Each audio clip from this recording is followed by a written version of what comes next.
We're going to go ahead and call this meeting to order. Roll call, please. Mayor Parton, Here. Vice Mayor Gore, Here. Councilor Joyner, Here. Councilor Harris, Say here. Here. Here. Mike. sorry about that. Councilor Denton, Here. Councilor Pelham, Here. Councilor Holloway. Here. All right, we have a quorum. All right, at this time, do we have a motion to allow Vice Mayor Gore and Councilor Harris to participate remotely? So moved. All Second. right. Motion's been made by Councilor Joyner, seconded by Councilor Denton. At this time, Vice Mayor Gore, can you state where you're conducting the meeting from and your reasoning why? Yes, I'm conducting a meeting from my home in Hopewell, reason being maternity leave. Okay. Councilor Harris, can you do the same thing? I'm here in my home, and the reason swollen legs. Okay. All right. Any discussion? Seeing no lights, roll call, please. Councilor Denton, Yes. I'm sorry. Councilor Pelham, Yes. Councilor Holloway, Yes. Councilor Joyner, Yes. Councilor Harris, Yes. Councilor Parton, I'm sorry, Mayor Parton, Vice Mayor Gore. Yes, but do we vote first? Verdetta, you won't count the responses for the two remotes. I don't, okay. All right, thank you, Mr. Harris. Austin about to set you up in the back. Okay. All right. At this time, is there a motion to go into closed meeting pursuant to Virginia Code Section 2.2-3711A1 to discuss and consider personnel matters, including board and commission appointments, the assignment and performance of specific appointees and employees of City Council, and to the extent such discussion will be aided thereby? So moved. Second. Okay. Motion's been made by Councilor Pelham, seconded by Councilor Holloway. Is there any discussion? Seeing none, roll call, please. Councilor Denton, Yes. Councilor Pelham, Yes. Councilor Holloway, Yes. Councilor Joyner, Yes. Councilor Harris, He locked in the closed session. Okay. Same for Vice Mayor. Okay. Mayor Parton, Yes. Vice- yes, yes. Vice Mayor Gore, She's already logged into the link.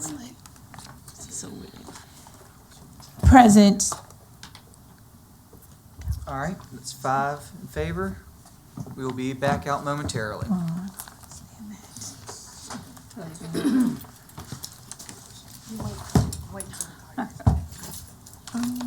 Actually, I don't know this. What do you want me to do with this, Council?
Roll call, here. Counselor Denton, Here. Counselor Pelham, Counselor Holloway, Here. Counselor Joyner. Here. This is the No, this roll is- call this is for coming out of Yes. closed Oh, session. reconvene, okay. That was a I yes. didn't know what we were. Yeah. Okay, So just restart the vote. Yeah. okay. Counselor Denton, Yes to come out of the meeting, yes. is there a different? You gotta read it. I think she Yeah. can read it. Okay, so reconvene. Certification's going to be next. Go ahead. Roll call. Okay, Counselor Pelham, Yes. Counselor Holloway. Yes or here, Yes. whichever. Okay. Counselor Joyner, Yes. Counselor Harris. Counselor, Mayor Parton, Yes. Vice Mayor Gore.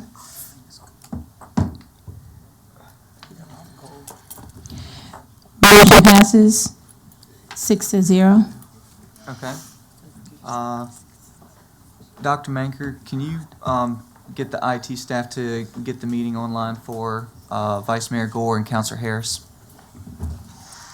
All right, certification. Certification pursuant to Virginia Code 2.2-3712D, where only public business matters, 1, lawfully exempted from open meeting requirements, and 2, identified in the closed meeting motion discussed in closed meeting. Roll call, please. Counselor Denton, Yes. Counselor Pelham, Yes. Counselor Holloway, Yes. Counselor Joyner, Yes. Counselor Harris, Mayor Parton, Yes. Vice Mayor Gore. Motion passes Okay. 5-0. Okay. Moving on to our work session. Mr. Ward.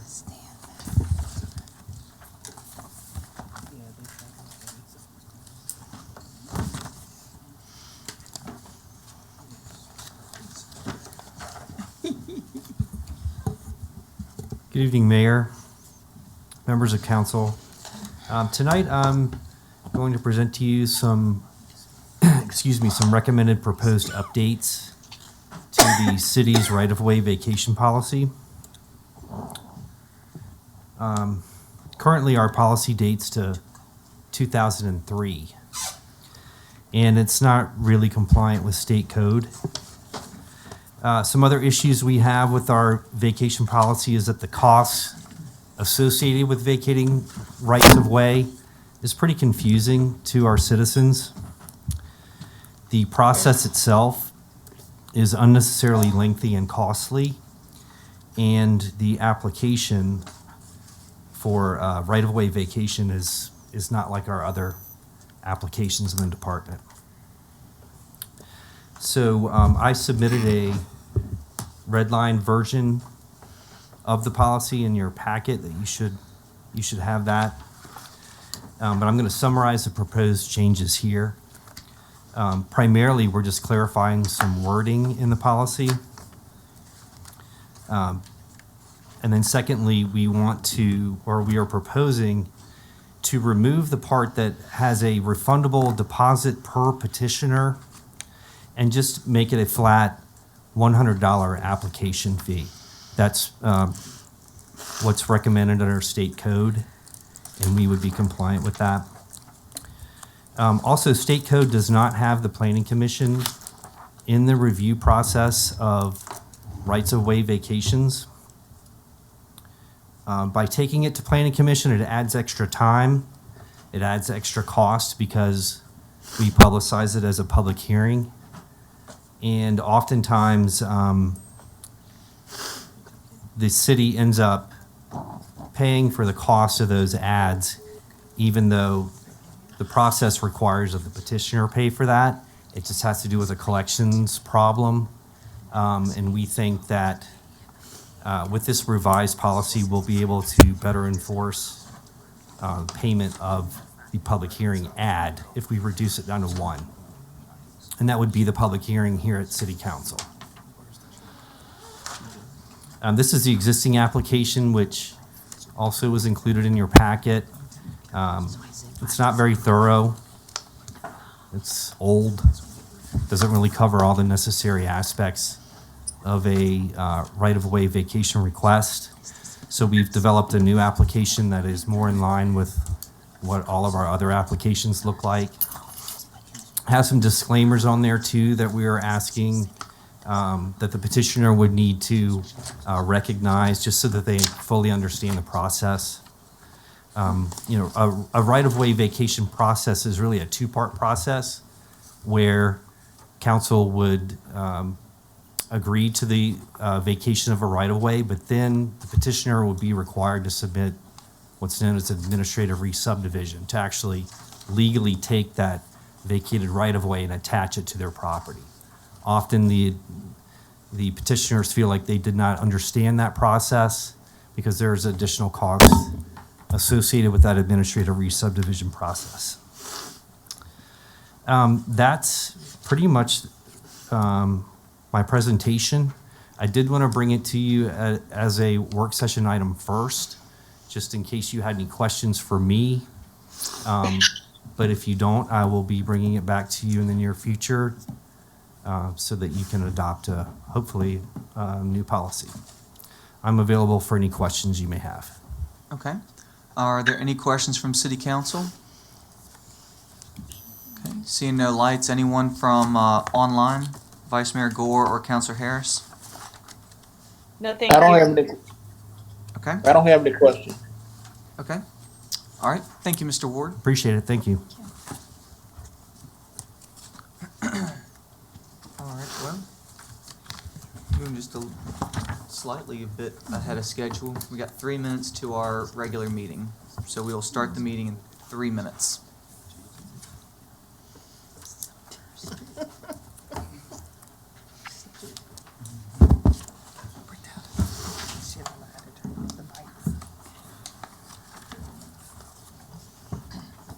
Mayor Parton, Yes, sir. can you hear me? Yes, we can hear you loud. Okay, all right, okay, then I'm straight then.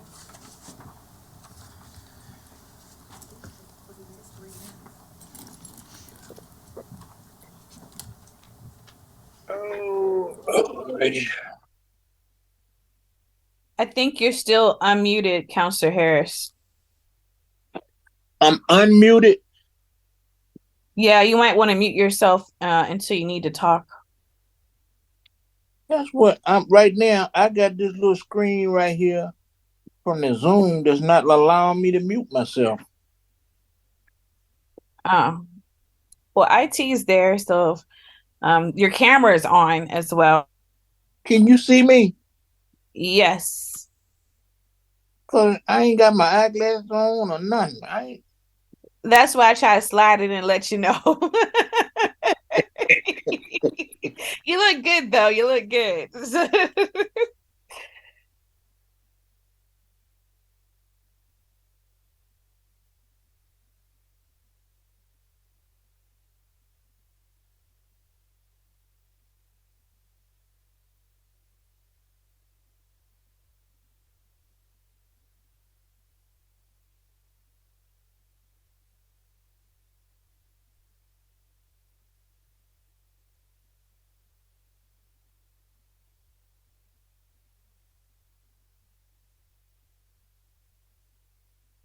All right, I'm trying to figure out which one of these things they. Oh, here it is. Oh, stop the video. There you go. Now you can't see me. Right. Now, beside that icon, you should see a microphone, and that helps you mute yourself. Dang. Now I don't put myself back on the video. No, but I'll ask Dr. Manker if she's listening to have IT call you and walk you through this stuff. Yeah, cause I'm struggling. All right. Yeah, because I think the people can hear you, so I'm trying to help you. Okay, good. Okay. He's muted. Perfect. All right. Roll call, please. Counselor Denton, Here. Counselor Pelham, Here. Counselor Holloway, Here. Counselor Joyner, Here. Counselor Harris, You know he's here.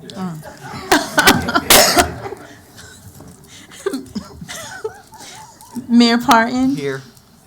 Vice Mayor Gore. Here. Motion passes 7-0. Okay. This time we'll have the prayer by Reverend Danny Tucker, followed by the Pledge of Allegiance by Counselor Denton. Please rise. Let us pray. Most gracious Heavenly Father, we praise you and we thank you, dear Lord, for the blessing of your Holy Spirit. And we thank you, Lord, for your presence, O Lord. We thank you, Father, for the peace which we enjoy in America. And we pray, Lord, for the peace of Israel. And we pray, Lord, for people in war-torn countries all over the world who are suffering. Dear Father, we pray for our members of City Council, and we pray for your wisdom, Lord. We pray for your guidance, and we pray for your courage, Lord, as they attempt to navigate the waters of government. Bless them, O Lord, so that the love that they have in their hearts, Lord, will be seen in the work that they do. We praise you and we honor you in your holy name. Amen. I pledge allegiance to the flag of the United States of America and to the republic for which it stands, For which it stands, one God, indivisible, with liberty and justice for all.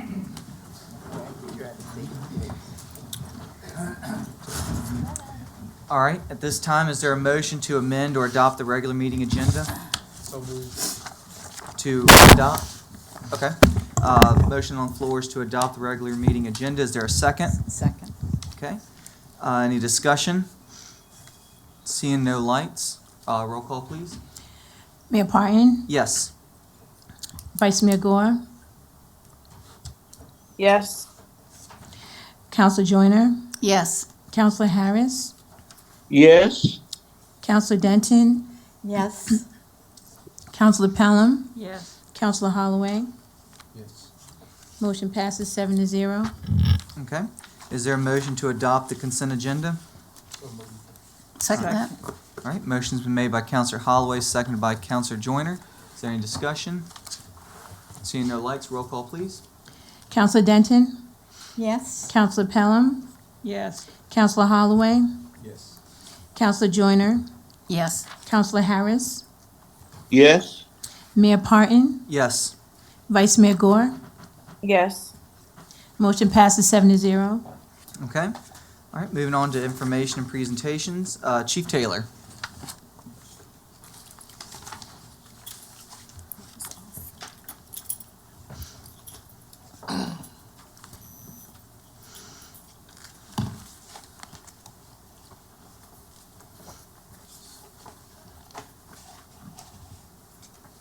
Good afternoon, Mayor and members of City Council. I'm here to present the October Hopewell Police Crime Report.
Okay, for our for violent crime total for this month, we are down a total of, in violent crime, a total 36% decrease in violent crime. As you will look at the slide, we've had -2 murders, -4 forcible rape, -17 robbery and aggravated assaults, with -12. So total, like I said, total reduction in violent crime for this reporting period is -36%. And for its property crime, arson, we had 5 compared to 2022 when we had 0. Burglaries, we are down 19%, -19%, 9 fewer burglaries. Larcenies, we had 50 less larcenies compared to 2022, which is a -19%. And one thing that we do have an uptick in is motor vehicle thefts, which is a 51% increase, and there's a total of 18 more compared to 2022, where we had 35, and right now we're at 53. And this issue is just not a Hopewell issue. It's been nationwide with the Kias and the Hyundais. And that's why it's been an uptick in social media. If you go to TikTok and Facebook and YouTube, they're showing people how to break into these cars and utilize a USB drive and a screwdriver to start them up, because the keys are just plain keys, and they're not coded. So once they start the vehicle up, they can start it and don't have to, the ignition won't shut off because the keys are not coded. So that's one of the reasons why we have a decrease, and we have reached out to Facebook, the city of Facebook, to notify citizens to be aware that we have this uptick in motor vehicle thefts, and we're doing much as we can to try to solve them. But property crimes total is a -10%, and total major crimes is -16% this reported period. Moving along to the suspected opiate overdoses, we have had, for 2023, we had a total of 19 that have been fatal, 65 non-fatal, and for a grand total of 84. So right now we're tied to 2021 as far as the total number of opiate overdoses. Shots fired, as it stands right now, we've had 50. Compared to 2021, we had 49. So we have a slight increase overall in shots fired in the city. Upcoming events, command staff and supervisors will be attending it's called Intermediate Emergency Operations Center training, and this scheduled for October the 17th through the 19th at the American Legion here in Hopewell. Also on October the 28th, the drug take-back, it'll be held here at police headquarters and at Tri-City Hospital. The times is from 10 a.m. to 2 p.m. And on October the 29th, the police and sheriff's department will be providing security for the Hopewell Harvest Fest, and that'll be held at Patrick Copeland School, and the times will be from 5 p.m. to 9 p.m. And lastly, on October the 31st, 2023, we will be participating in the Trunk or Treat, which will be held here in the back parking lot behind the municipal building, and the times will be from 5 to 7 p.m. Technology successes from February the 26th to 2023 to September the 29th, we've identified 14 stolen vehicles that were recovered. The stolen firearms, the catalytic converter, the assisted in the homicide investigation, and assisted in the robbery investigations are the same as last reported last month, and also the hit and run. Hiring and recruiting. We attended a job fair at Hampton Sydney University in Farmville, Virginia on September 13th. And we will be attending a job fair at VMI, Virginia Military Institute, on October the 25th, 2023. We have also, it's called Facebook Boost, and we have to pay a fee, and this fee is for recruitment notification, and this allows us to be sent to a larger area on Facebook. We had an applicants interview panel was held on September 28th, and we do have several that are in background. Recruitment flyers have been updated, and also the increase in starting pay and the sign-on bonus has been updated as well. And lastly, we participated in the job fair that was held today at the community center. That's the end of my presentation, and I'm here to answer any questions that you may have. Okay. Counselor Joyner, did you have your light on? Oh, okay. Does anyone from City Council have any questions or comments they'd like to make? Okay. Online, Counselor Harris or Vice Mayor Gore? I have a I question. don't questions. Okay. Counselor Either. Pelham? Thank you. Did you get it, were there any persons interested in the police department at the, work thing? At the job fair today? Yes, sir.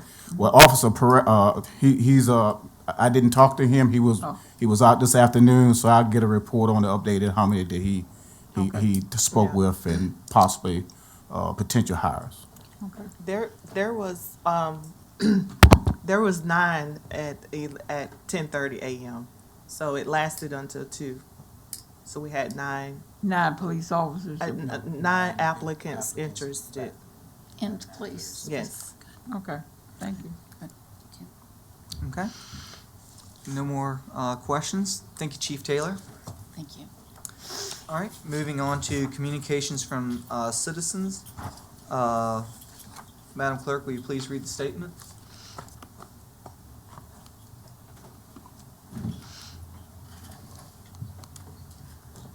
You good? Communication from.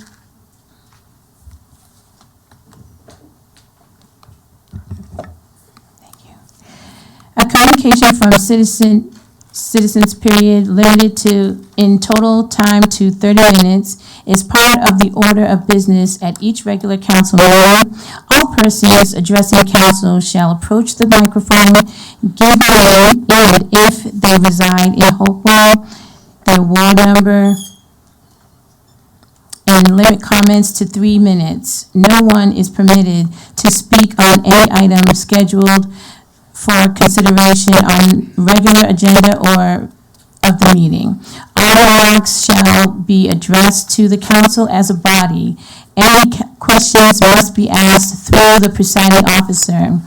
Any person who makes personal, impertinent, abusive, or slanderous statements or incites disorderly conduct in council chambers may be barred by the mayor from further items before council and removed, subject to appeal to a majority of council. See rules 405 and 406. Okay. Do we have anybody sign up? Or, okay.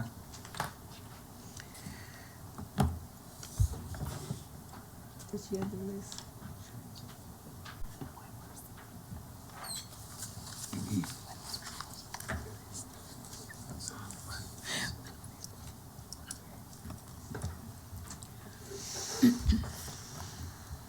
Okay. The first person I have signed up for communications from citizens tonight is Dorothy Flowers.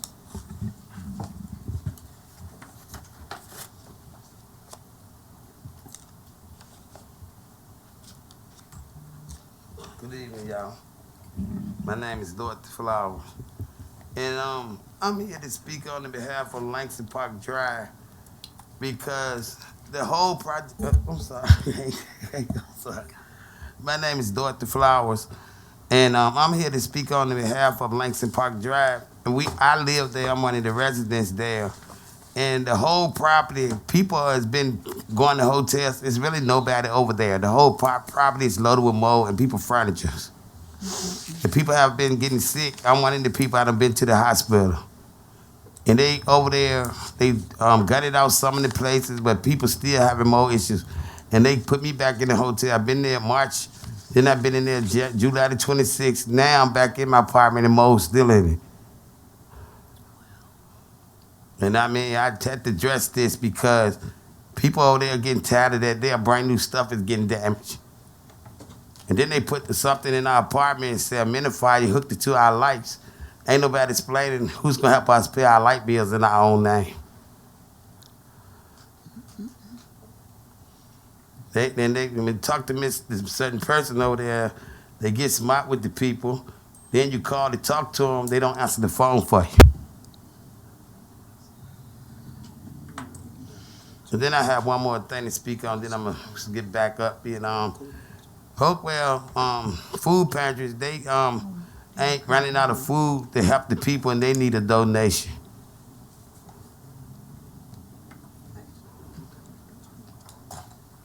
Because I talked to the commander the other day. I would go by there and help them every now and then. So I hope y'all take this into consideration because people is really suffering behind this mold. People got up respiratory problems. I'm one of them people. And then got mold all in people outside of their windows over there. It's all everywhere, black mold. And I have showed y'all the pictures when I first came the last time. Showed y'all all these pictures. And people get frustrated. Yeah, and I had a problem. I never really suffered with blood pressure. They stressed me out so bad, my blood pressure was over 250 something. And I'm on depression medicine now. So sorry. Yeah, so I hope y'all be able to deal with our situation because it's really bad over there. And they got trucks all over the property. And then in my apartment, the ceiling splitting in half all down the hall, bedroom and all. And the floor coming up in one of my bedrooms. Yeah, and I mean, it's a lot of people still being put in hotels over there. And their furniture steady being damaged. They never moved nothing out. They got the parts outside for to put the people. People ain't gonna want that furniture back because it's all damaged.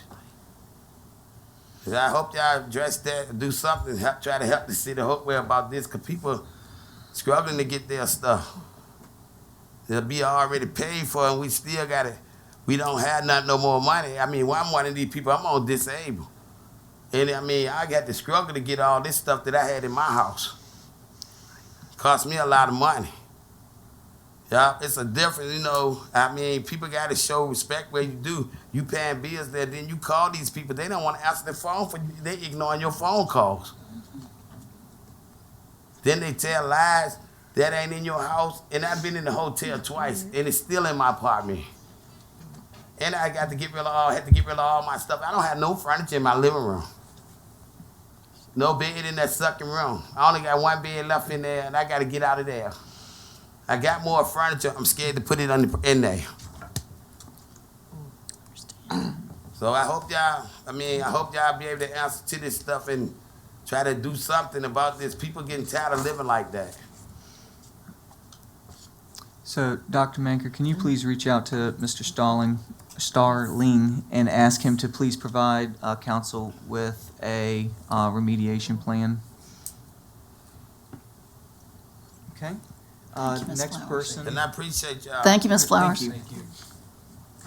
All right, next person that I have signed up is Sarah Fuller.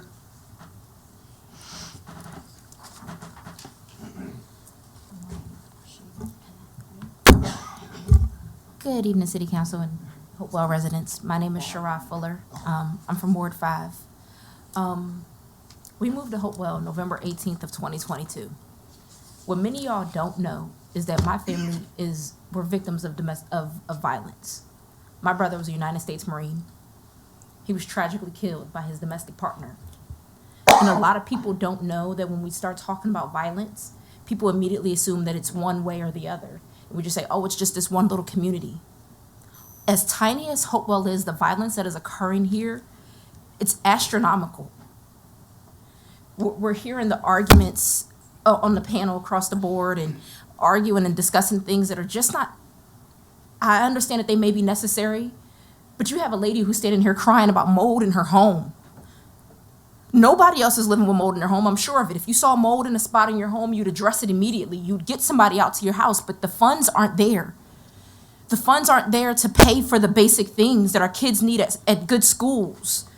The other night at National Night Out, there was a murder. Just within hours of this occurring, we've got our police officers here who you tell us to call them, and quite frankly, they're tired. I don't know if y'all know what happens to sleep-deprived people, but they can't make sound, safe decisions, and they're making some pretty safe decisions for them to be running on overtime. But as a sleep-deprived parent who has an 18-month-old baby, who we know babies don't sleep, but there's mood swings, there's physical ailments that occur them. They have to make split-second decisions. How are they able to make that when they're running off of 3 or 4 hours of sleep fumes for days straight? If I go to Wawa, driving past Wawa, I can guarantee you I'll see the same police officers day in and day out. The things that this city needs, if they're asking for something, I just think we need to stop arguing and give them what they're asking for. Because none of us put on that invisible S on our chest and go out there and say, hey, we're Hopewell City Police or we're anything else. You all do a job that we don't do either. So we don't know what upholds in your job, but we can see what holds up in theirs. When we're hearing shots fired across the city, we saw the numbers that Chief Taylor put up there. And that's frightening. I live in Hopewell. I live a couple blocks away from you, and we are hearing it. My kids are scared, and I'm scared. I've got a big husband. Yeah, he's big. He looks intimidating, but he's a big guy. You know, I could lean on him. But I shouldn't have to. And we shouldn't be running our police officers into the ground to make them have to do a job that we need help. And quite frankly, I don't know if there needs to be a review board that needs to come and oversee what's happening to give the support that the city needs, but this is enough. Our tax dollars are unnecessarily high for our homes. We're paying astronomical prices for things that we don't even get the proper return on. And quite frankly, it's making me ready to leave and our other residents ready to leave. We're here because we care, but understand, please do not take our care lightly because the care can turn very, very different very fast where you have homes for sale, no one wanting to be here, which means that there's no tax dollars to pay salaries. The state can intervene at some point, but we are frustrated and we need resolve. So I'm not asking what you can do for us. I'm asking, what do you need of the city of Hopewell to help you all get the job done? Friend and foe, I don't care how people stand, we need resolve. So what do you need from us to be able to give you what you need to be able to get these things done properly?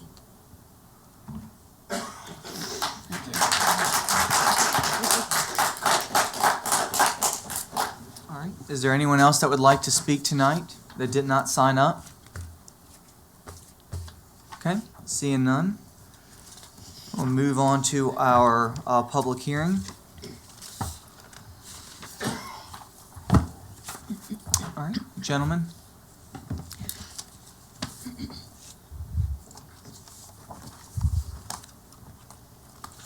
Officer Reed David? Yeah.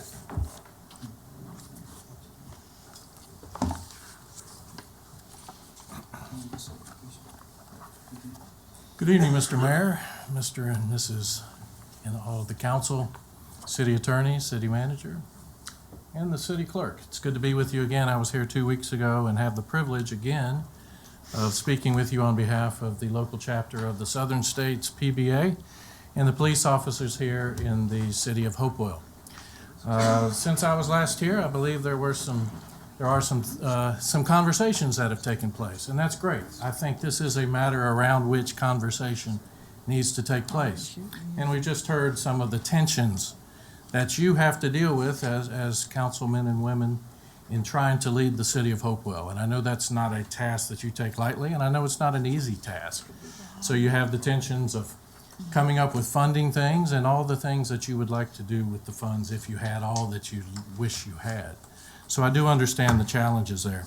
I did want to talk with you tonight a little bit in support of an ordinance that's been submitted to you, approving collective bargaining for public safety workers, police officers, firemen. I'm here representing police officers tonight. And I just wanted to, if we could go through the PowerPoint presentation that we have, if we can go to the next slide. And that's beyond my old eye's ability to see, but I do have the presentation here. We can go to the one collective bargaining in Virginia. Thank you. So In 2020, as we all know that have been here any of the previous nights that we've discussed it, in 2020, the state decided to allow locales to consider enacting ordinances that would allow for collective bargaining between public service employees. The ordinance that we've submitted to you is in keeping with some ordinances that have been utilized across the state, the Commonwealth. And some parts of it are specific as to Hopewell, because Hopewell is, of course, a specific location that has specific needs and specific desires. And we've tried to put an ordinance before you that reflects that. This ordinance provides kind of the outer band of terms to discuss and the bargaining units that would be involved. And we talked about this the last time we were here, but the bargaining unit that we're talking about is for police officers. The deputy chief below the deputy chief is where that bargaining unit would be. Those are the people that would be looking to enter into negotiation, conversation with the city. Employee groups can require the governing body to take a vote within 120 days of submitting their position and evidencing that they have 50% support. The next slide, we see that there's been a lot of jurisdictions that have already become involved with this, and some have actually moved on to collective bargaining. We have the city of Alexandria, Arlington, Richmond, Charlottesville, Loudoun County, Fairfax County, the town of Leesburg, city of Portsmouth and Prince William County, and also ordinances similar to ours are being considered in Virginia Beach, Norfolk, Newport News, Winchester, and actually, since this slide was put together, several other locales as well. So you're not alone in regard to handling this, but you are alone in regard to how you apply this to the city of Hopewell. And you are alone in regard to your need to apply an ordinance that works for you. And we don't want to make you think that just because these other locations, jurisdictions, have gone about doing it in a certain way, that is a one-stop shop for everybody and that one size fits all. That's not necessarily the case. We do want you to express your individuality in regard to that, but at the same time, we wanted to put an ordinance before you that we believe is actually already kind of tested and true. The next slide, why collective bargaining? Why would we want to do collective bargaining? And this came up at our last meeting, and I did want to share this slide with you to express kind of our position on it. We believe that there are reasons that collective bargaining makes sense for the city of Hopewell and for your citizens and for your public servants. First one I would point out is that it creates a procedure for employees in the city to create mutually beneficial working arrangements and terms and conditions through negotiation and voluntary discussion. Now that can be kind of a word salad, but we talked last time about the fact that this is communication. And when I said on the prior slide that this was kind of the boundaries or the outline of what we can do, that's really what the ordinance does. It just lays the groundwork and gives you a structure around which you can actually collectively bargain with your people. Number two, it provides an incentive for recruitment and retention. Part of the young lady that spoke before me, part of the tension there and part of what she was pointing out is the stress that's on the police officers that you have. We're supposed to have, I believe the number is 69 here in the city of Hopewell. We're down 15 currently. And we talked about that before. 70% of officers currently have 5 years experience or less, and that's due to high turnover. And we talked about this last time we were here. Hopewell has spent a lot of money and done a great job from the chief on down of training people to do a good job. But unfortunately, a lot of them are plying their trade in other locations. And I think collective bargaining, the communication that provides, the ability to kind of have a word or some input into their own destiny as police officers, I think is part of what would help us in regard to coming up with a better retention rate. And to help that recruitment effort that we heard evidence tonight, we see those efforts are taking place, but unfortunately, we're still 15 down. So I'm just Johnny come lately. I know you all are here, boots on the ground all the time. But there is a challenge there, it appears to me, as an outsider, just appearing a few times. That challenge, we believe, would be at least partly addressed by collective bargaining and having a hand in that with your police officers. It also addresses issues proactively rather than only one grievance litigation or other actions as they are necessary. So it tries to get out in front of things. It tries to give everybody a place at the table that will allow them to communicate and to work together as a team with the city council, with other leaders in the city, to have those retention rates come up, to have your ability to recruit rise. Next slide, please. Let's see. I'm sorry, I was one ahead of you. If you'll go back to the prior. Basics of collective bargaining. A bargaining unit is a group of employees who elect and are represented by a bargaining agent. And what we're recommending is that the Southern States PBA be the bargaining agent for the local chapter here. And commonly, the Virginia ordinance that we're talking about here, the ordinances like is before you, establishes 3 to 5 bargaining units. Your ordinance has 3 different units. If you look at the ordinance, that's police, fire, and then there's kind of a general category that's noted as the third.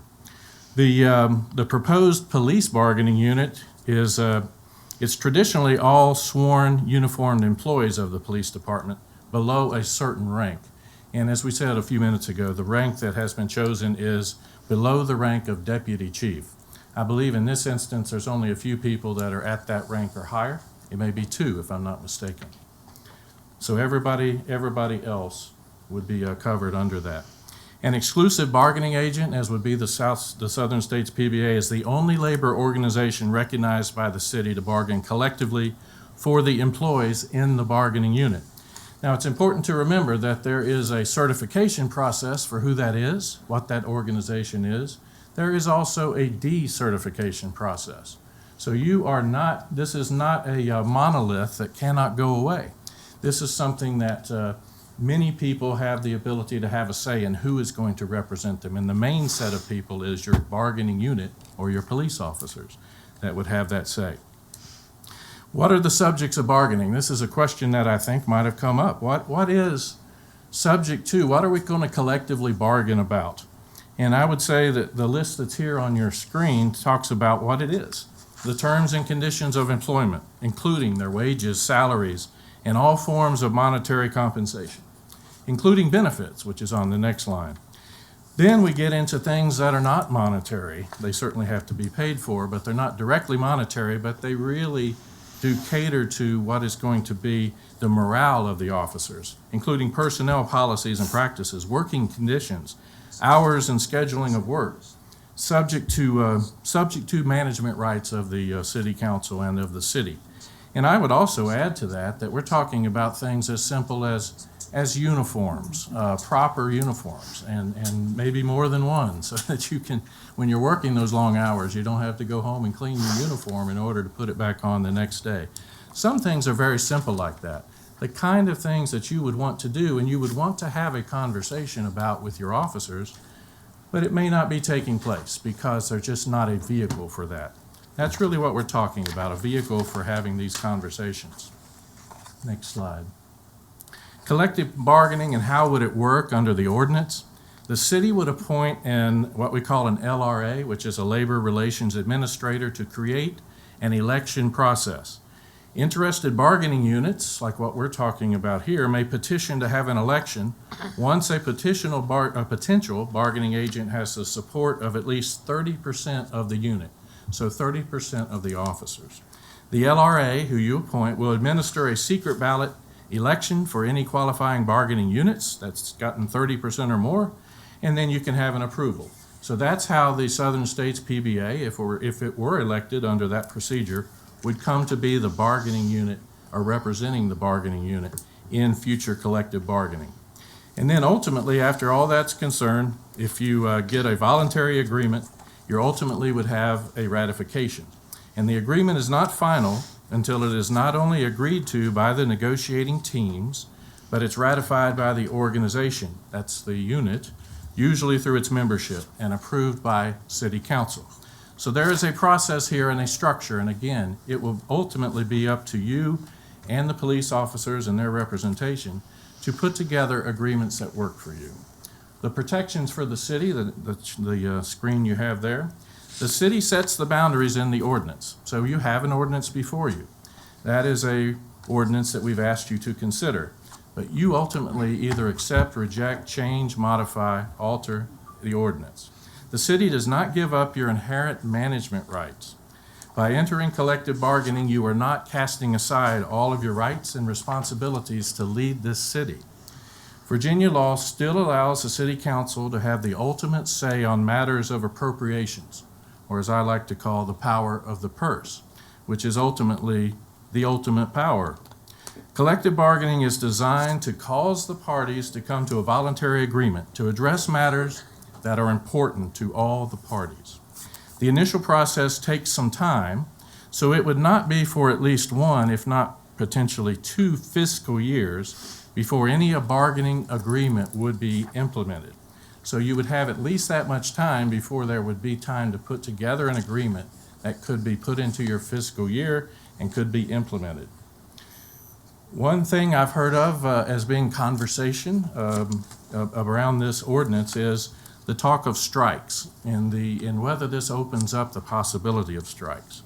What I would say to you is that strikes, while permitted for private sector employees like the UAW, we know that the auto workers are currently on strike, but those types of strikes are already prohibited for many city employees by state law.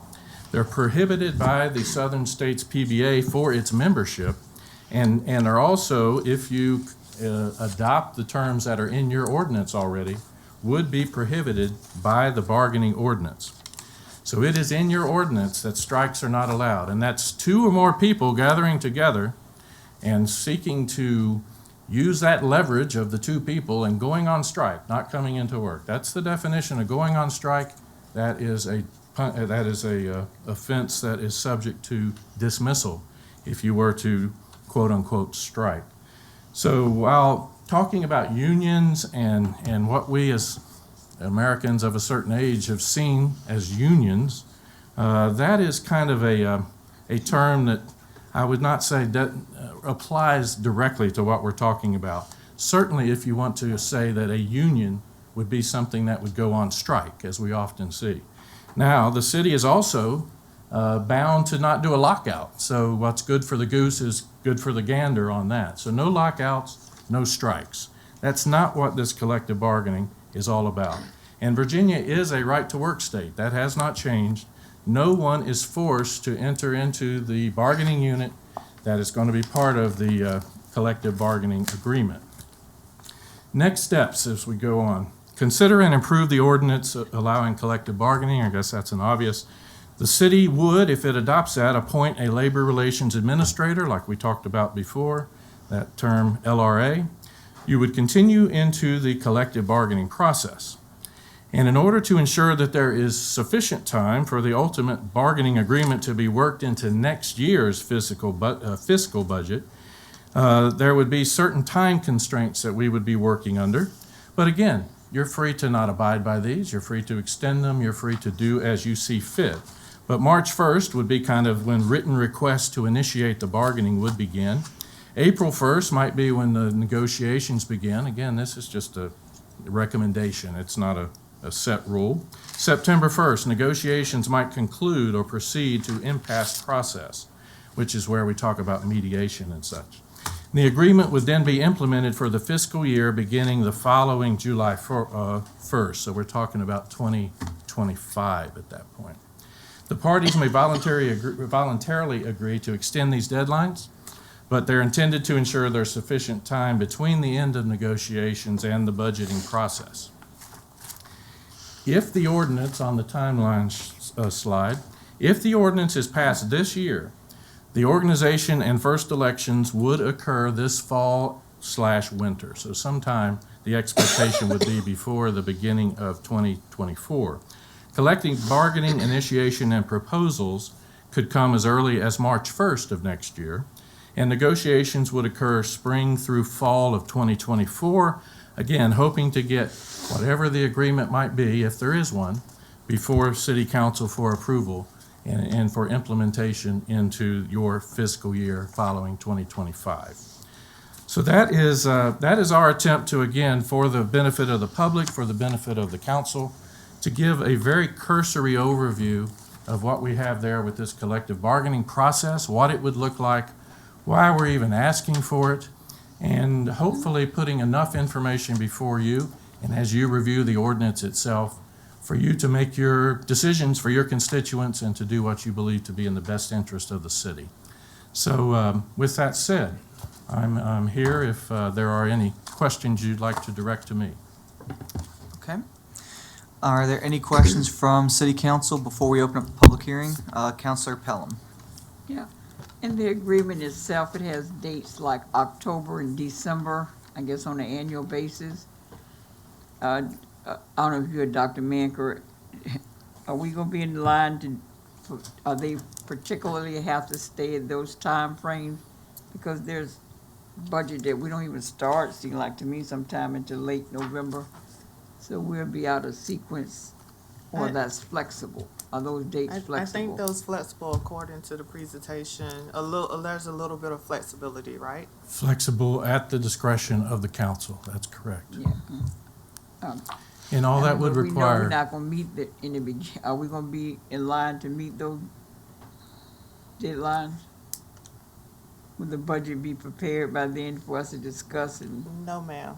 I know, that's what I'm saying, so if you know that, why put it in a contract when you know it's not gonna meet the date? We we shouldn't- can talk about that later, but it just don't make sense to me. I agree that we shouldn't set up something we know is not correct from the start, Now, absolutely. that's not your problem, I'm saying it's up to this. Yeah, it's particular to this council, to this city, and your process. Councilor Denton, I saw you reach for your light. Did you? No, I'm okay. You okay? Okay. Councilor Harris or Vice Mayor Gore, do either of you have questions before we open up the public hearing? I do have one question, just piggybacking off of Councilor Pelham, just to make sure I'm understanding. Everything that we received is what the presenter has provided to the city. It has not been vetted by the city attorney or city manager or even council. So even the dates included in their draft document is what they have put in there. Nothing has come to us to actually discuss and to negotiate, correct, Dr. Manker or city attorney? That's correct, Vice Mayor Gore. I think. Okay. Yes, that's correct. You guys say what? No, I was just gonna say, yes, you're correct with the dates and stuff. They were proposed to city council. So the entire ordinance, if council decides to do something like this, we actually can just draft our own. We're not obligated to use anything provided to us, correct? Correct. Yes, ma'am. Okay. That's certainly from our perspective, absolutely correct. All right, just want to make sure, also for the public that's watching to know that, this is a presentation from an outside group with what they want us to consider. This is just a presentation. Just want to make sure everybody's tracking that. Thank you. Okay, Councilor Pelham? Yeah, and what would the LRA do all year long? We have to hire a full-time employee, right? That has been negotiation. the case. That's in other You know what their jurisdictions. duties are? By chance? They really do act as a liaison, and that is All year. What do they do other than? that's right. And it doesn't have to be it doesn't have to be that. It doesn't have to be a full-time Oh, that's what I was year-round gonna ask person. you. What do That's they do again other than subject to, negotiate? As you negotiate and agree the salaries or whatever, then what do they do? it's one of those things where before you've cut it loose, it's kind of hard to answer that. But once that job is actually being done and there's back and forth occurring, there's implementation of the agreement, there's somebody saying it doesn't appear that such and such is abiding by the agreement, these sorts of things. That LRA is kind of the go-between, the person they serve basically the council, but they're a liaison between the council and the police department. There are jurisdictions that have already put more than one person to work in that position. They're larger jurisdictions, but it's All these jurisdictions are large that you've given us. the ones that are on the 100,000 list. population, correct? That's right. I think Portsmouth may be the closest in population to Hopewell, if I'm not mistaken. I grew up there, but I'm not sure where their population currently rests. It's not 22,000. Bigger than Hopewell, I assume. Yes, it is. Yes, ma'am. Yes, Well, yes. that is correct. So let's just say Hopewell's on the cutting edge of potentially getting out there in front of this and providing this opportunity for the for the police officers to collectively bargain with you and hopefully better the community. Do you know if any of your communities contract that LRA person?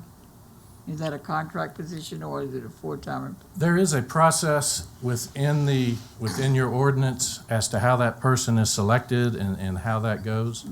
But none of the ones that I have dealt with have contracted that person. They have all been hired in under the regular hiring processes of the city or county. And working with the other big cities, what is their feedback as far as the pros and cons of the PDA since it's been in action? Yeah, the statistics on retaining police and such, those are time tested and we have those deep. What we don't have really as to now, and I'd like to be able to give you more because I think it would be a good argument, but I don't have really statistics yet because even the ones that were first to do this are really just starting to get into the implementation stage of collective bargaining. So everybody's been in less than 3 years, so the data is not there, right? the data is not there to offer. I wish I had it for you. Okay, and I mean, most programs is defined by the first 3 to 5 years of its implementation, so it'll be a while. Before Absolutely. that information comes up. It does require some patience, but yes, we're going to start seeing results, and I believe Hopewell would see good results. Thank you. Okay, Council, Mr. Mayor, oh, yeah, Councilor Harris? I'd like to add this to the conversation in regards to this collective bargaining and what is in front of us. We were presented with an ordinance by the PBA that was a template of a couple of large localities. One was Alexandria, one was Fairfax. Of course, we know Richmond just passed collective bargaining, and also Virginia Beach is involved. So we're talking about, ordinances that have been presented. We've been presented with an 18-page document that's the ordinance that we're talking about approving. However, our council right now is asking questions. That's sort of like something that we would cover in going through this ordinance.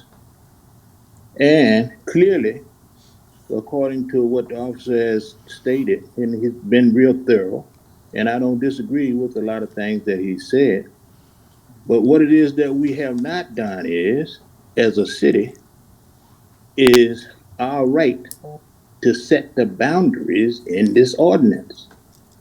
We haven't done that yet. We still have questions, and a lot of the questions that we have would be talked through in regards to us setting those boundaries. Virginia law does state that council has ultimate say on matters of appropriations. So that will be talking about the dates, timelines, and everything else. We don't leave any of that out. But what we have to do is our due diligence in regards to this ordinance that's before us. And there's a lot of confusion because what it is, sometimes we get ahead of ourselves when we started talking about collective bargaining. Okay, collective bargaining is about putting matters on the table for discussion, for agreement among parties. That is the negotiation part of it, okay? That doesn't happen until we get straight about what are the boundaries of our ordinance. And what it is, like I said, we have not done that yet. So we don't want to, misuse what it is that we have in regards to consideration for not just only the police department, okay? Because there are other city employees that would qualify under our ordinance also for representation. And we also talk about exclusivity in regards to who represents our employees, okay? So all of those things are covered in the ordinance. We haven't completed that yet. And I think it's proper that we do. Okay. Counselor Joyner? Yeah, I would just say that I concur with Counselor Harris that we will probably do our due diligence in the next week or so. But I did want to say, with regard to results, even though some of these cities have only been on recently, there are statistics for localities that have had collective bargaining for longer. And that does show that it does promote retention, et cetera, does it not? It does, and we're speaking of other states perhaps? Yes, yes. Yes, yes. Yep. And I would point out, that's exactly right. Mm-hmm. I do not have statistics for you tonight, so let me write that on my hand, Right. that'd be nice. Yeah. But I think when you have these other jurisdictions that already have something of an advantage in regard to recruitment and retention, if they're going to allow collective bargaining, if they're going to put that in place, I'm afraid that it's just going to expand the separation as far as your competitiveness. When you have a smaller jurisdiction that does not do collective bargaining, that may in fact, I mean, it's just, I'm appealing to common sense on that. I don't have statistics. But that would increase the difficulty in recruitment and in retention. That would just be my thought as a shot from the gut on that. Okay. Does anyone else have any questions for our guest speaker before we open up the public hearing? No? Okay. Thank you very much. Since we've only got 38 minutes left in our meeting before we time out, do I have a motion to extend the meeting until we finish CR1? So moved. Okay. Motion's been made by Counselor Joyner, seconded by Counselor Denton. Any discussion? Seeing no lights, roll call, please. Counselor Denton? Yes. Counselor Pelham? Yes. Counselor Holloway? Counselor Joyner? Yes. Counselor Harris? Yes. Mayor Parton? Yes. Vice Mayor Gore? Yes, and Mayor Parton, I had my hand raised, not to ask him a question, but staff. I can wait until after you close the public hearing, just as a FYI. Okay. Motion passes 7-0. Okay. All right, we will go ahead and open up the public hearing. All right, Madam Clerk, will you please read the statement? All persons addressing council shall step to the microphone, give name, and if they reside in Hopewell, their ward number, and limit comments to 3 minutes. No one may address council more than once per meeting unless granted permission by the presiding officer. Speakers address council as a body, not individual councilors. Questions are asked of councilors and staff through the presiding officer.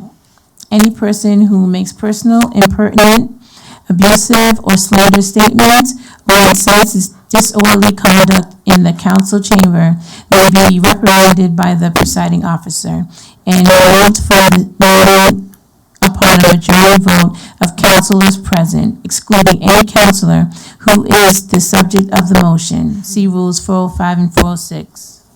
Okay. The first person that I have signed up for the public hearing is Shirley Hummel.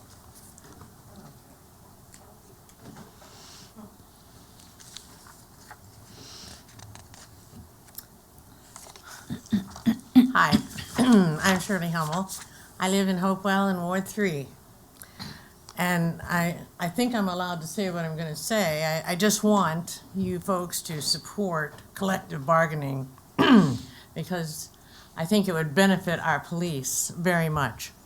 And the reason I wonder if I'm allowed to say this is because it was just discussed. I think you have to get a vote of council to. But anyway, I just want you to support collective bargaining for the benefit of our police. Thank you very much. Thank you.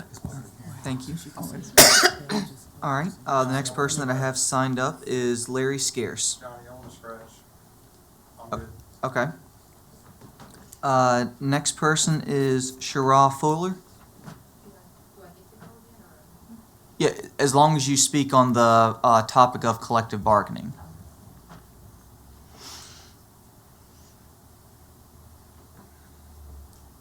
Good evening, y'all. Sorry, you know who I am. Sorry. You gotta announce it. Yeah, you just gotta say your name again in the mic for the record and which ward you live in. Sorry. Shara Fuller. I live in Ward 5. I ask that we vote for collective bargaining. Our police are asking something of us when they don't every day. I'm not sure if y'all know what the terminology Semper Fi means, which we've all heard it before, but it means always faithful. Whether people know it or not, every day our Marine Corps stands to protect our shores and to protect our soils, whether they're foreign or domestic.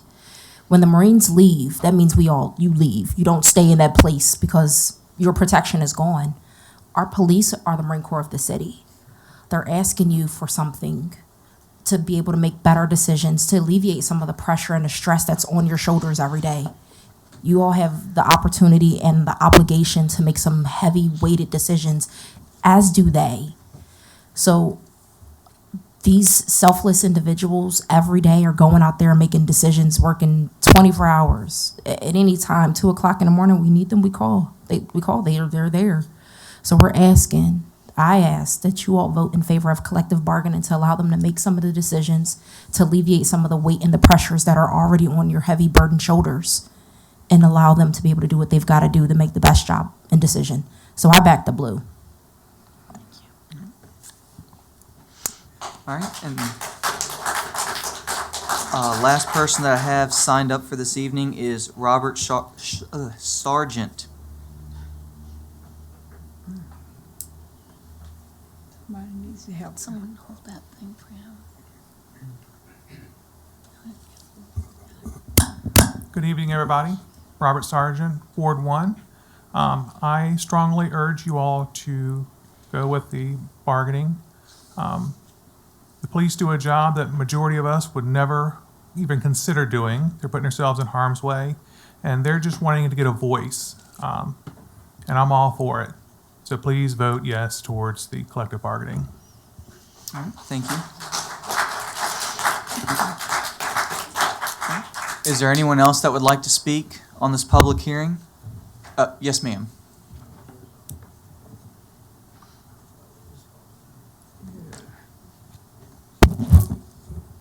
Good evening. My name is Jackie Shornack. I'm in Ward 7.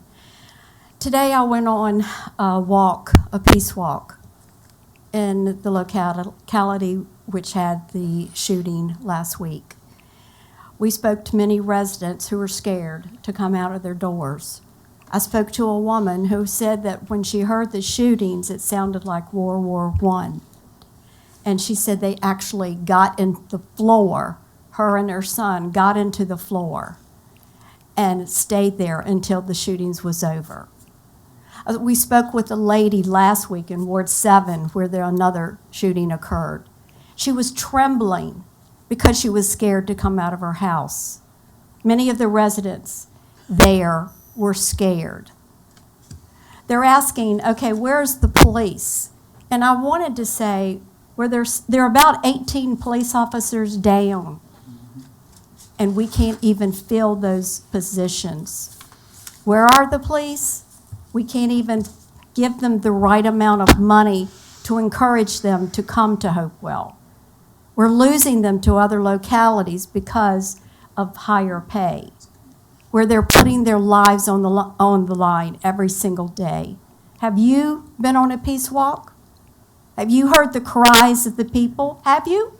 I didn't see you in Ward 7. But have y'all been on a peace walk? No, you haven't. You haven't heard the desperate cries of the crime that's being committed every single day. And these people back here, they're catching the grief for it. Not y'all, they are. Because they're underpaid and they're undervalued. I've seen many of you give salaries to other departments way up there. And what do? They have a title. But yet you can't give them what they're asking, collective bargaining. You can't ask them to get higher salaries. We, the people, want change. And the change comes from you. We have no control over y'all, what y'all vote. But I'm saying today, these people deserve collective bargaining. And it's our way, the people's way of saying we want it and we want it now. Thank you. All right, I believe there's one other lady. Yes, ma'am.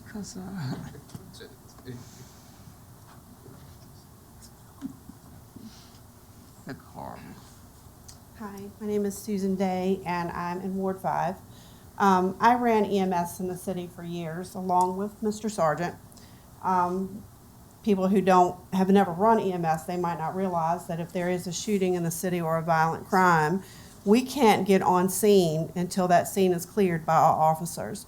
They will go in first, risk their life to make sure that, the shooter's gone, that it's safe, we can get in there, we can start working on the person, help them get where they need to go. So if we're down even more officers, that also affects our EMS in the city, because then we're in a situation where they may need to go into a building that can't be cleared because we don't have enough officers to do that. I 100% back the badge. I support it, absolutely. And I encourage you all to please vote for this collective bargaining and give them a voice at the table. Thank you.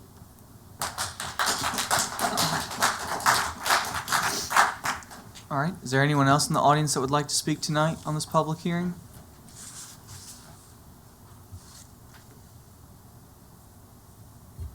Just a question, as a city employee, am I allowed to speak on this or not?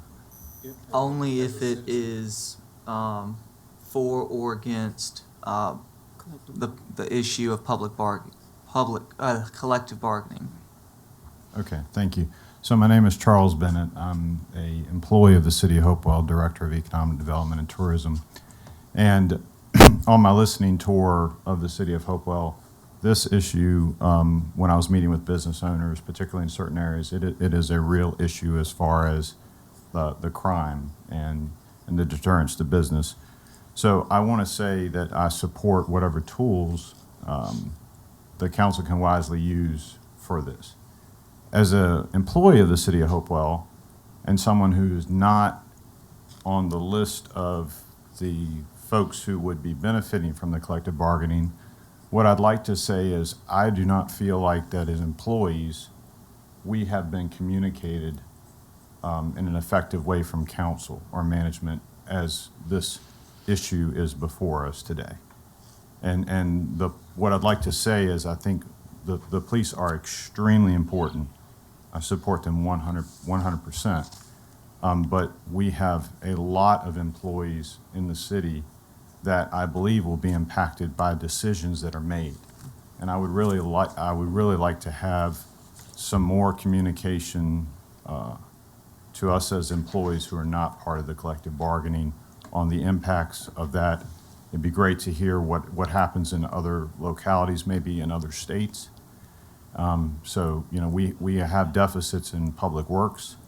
We have deficits in engineering. We have deficits in water renewal. We have deficits in a lot of areas. So this would be a request I have as a citizen and as an employee of the City of Hopewell. Thank you. All right. Is there anyone else that would like to speak on tonight's public hearing? Yes, sir. You have to come up to the mic.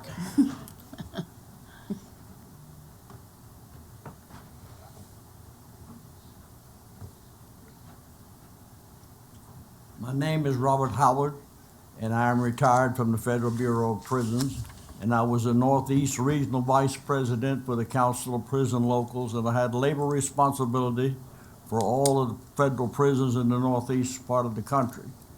And I can tell you that Code of Federal Regulations, Chapter 5, says that the collective bargain is in the best interest of the United States.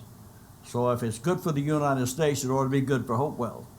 But I believe in unions. Of course, federal unions don't have the right to strike. but we had the right to collective bargain, we had the right to arbitration, and we had the right to bargain on conditions of employment. And all unions should be in that state so they can bargain for the employees under their leadership. And I believe that the officers in Hopewell need a union, and they need it badly, because we want a professional police force in this state. I thank you. Sir, for the record, can you state, sir, yeah, what ward do you live in? Beg your pardon? What ward do you live in?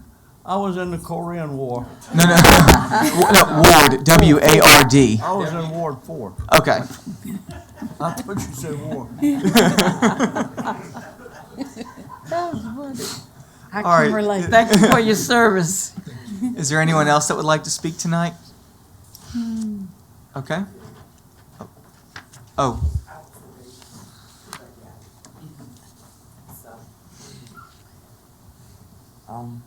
Shamika Lewis, Ward 7. And good evening, Madam Mayor, Vice Mayor, and Council and City Manager. Positive for me, and some of course. I support collective bargaining. I can say this, it has, for the community and for relationship building, it has been hard for a lot of the citizens to see some of the officers to leave from out of the city that have actually worked in the field to keep us safe, to bridging the gap with the community and the citizens, is also as an employee of the city. We have seen a lot of people leave, and I know that they tarry a lot with leaving the city. A lot of them are very adamant about the love of this city, and they do not want to leave. They have voiced that. It is definitely something I support, to see a lot of the talent and the skills that we have here, to see them leave the city is definitely worth the support to me.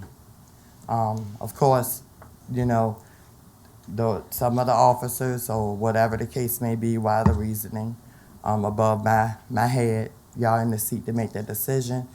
But I think that what we have here is definitely needed to stay, and they do want to stay.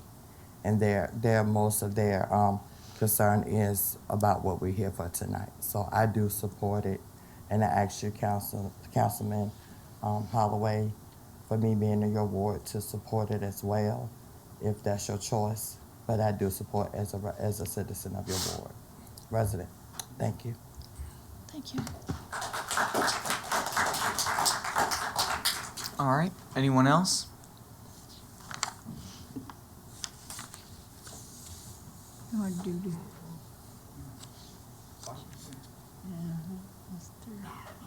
Good evening again, council members. My name is Constance Moreau. I'm a police officer here with Hopewell, and I appreciate the opportunity to speak with you once again.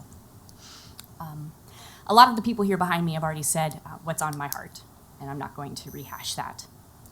I will say that doing this job, from putting in an application to getting hired to going to the academy, passing, going to training, getting off of training, trying to figure out what you're doing, takes an extreme amount of dedication. Dedication of time. It usually takes between 4 and 6 months for you to get an offer to be working here. It takes almost 6 months to go through the academy. If you're without any delays, it takes 4 months to go through training before you can finally say, I am a police officer on my own. So it takes an extreme amount of dedication of time. It also takes an extreme amount of dedication of money. It costs $70,000, roughly, for this city to pay for the hiring and training of an officer in this position. We've lost 15 vacancies. I'll let you do the math of how much money this city has put into and invested into people, only for those people to go to other agencies. So congratulations for paying for Prince George and Chesterfield and Colonial Heights to have officers. Nobody leaves this position easily. because it took such a dedication from us to get here. You know, we face so many things that bond us to our job. When I was on field training, I watched 7 children be pulled unconscious out of a home because they had overdosed on fentanyl. When I was on training, I performed CPR on a man who died before rescue could get there. We see car accidents, we see people, we have residents coming up to us saying, thank you so much for coming here and helping me. And that's not something I want to leave easily. I want to stay here, I want to be here, I want to do help. The fact that we have so many officers making the difficult decision to once again go through a dedication of time of applying to other agencies and going through those processes and starting over, losing seniority, losing pay. You had a sergeant from your detective bureau who was so fed up with how he was being treated that he gave up all of his pay, all of his comp time and vacation time and sick time, all of those things, so that he could go be a night shift officer at Colonial Heights, making night shift officer pay, taking calls, humping reports, just like everybody else. And you should be asking yourselves, why? Why are they willing to leave what they have earned, what they have accrued, where the things that they have made for themselves in this job? Why would they leave it to go elsewhere? And if you cannot look at yourselves and have a very real conversation with yourselves, then this is a lost issue, and it will only snowball. Please help us want to stay here. I'm tired. I got put back on nights. I'm on nights for the next 16 months. So I work 6 p.m. to 6 a.m., which means it's really a 14-hour day by the time I get up, get ready, come out here, then go home. Now it's a 15-hour day. That's if I leave on time and don't get a last-minute call, don't get a last-minute arrest, don't get stuck processing, 4 pounds of drug, narcotics, and everything else that has to go, plus court. I've signed up for those things. Help me like that I've done that. Please. I am literally begging you. I don't want to have to go elsewhere. Neither do my coworkers. Thank you.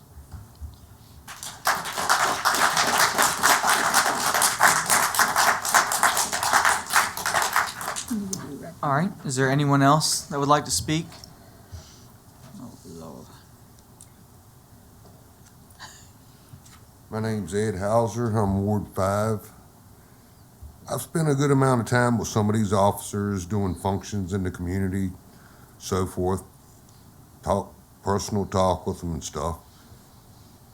What y'all fail to realize is a lot of these people are very dedicated to this community. And not much they wouldn't give for this community. They love this community. And I tell you what, if it's worth a couple dollars to you to lose that kind of people in this community, y'all all need to get from behind them seats up there right now.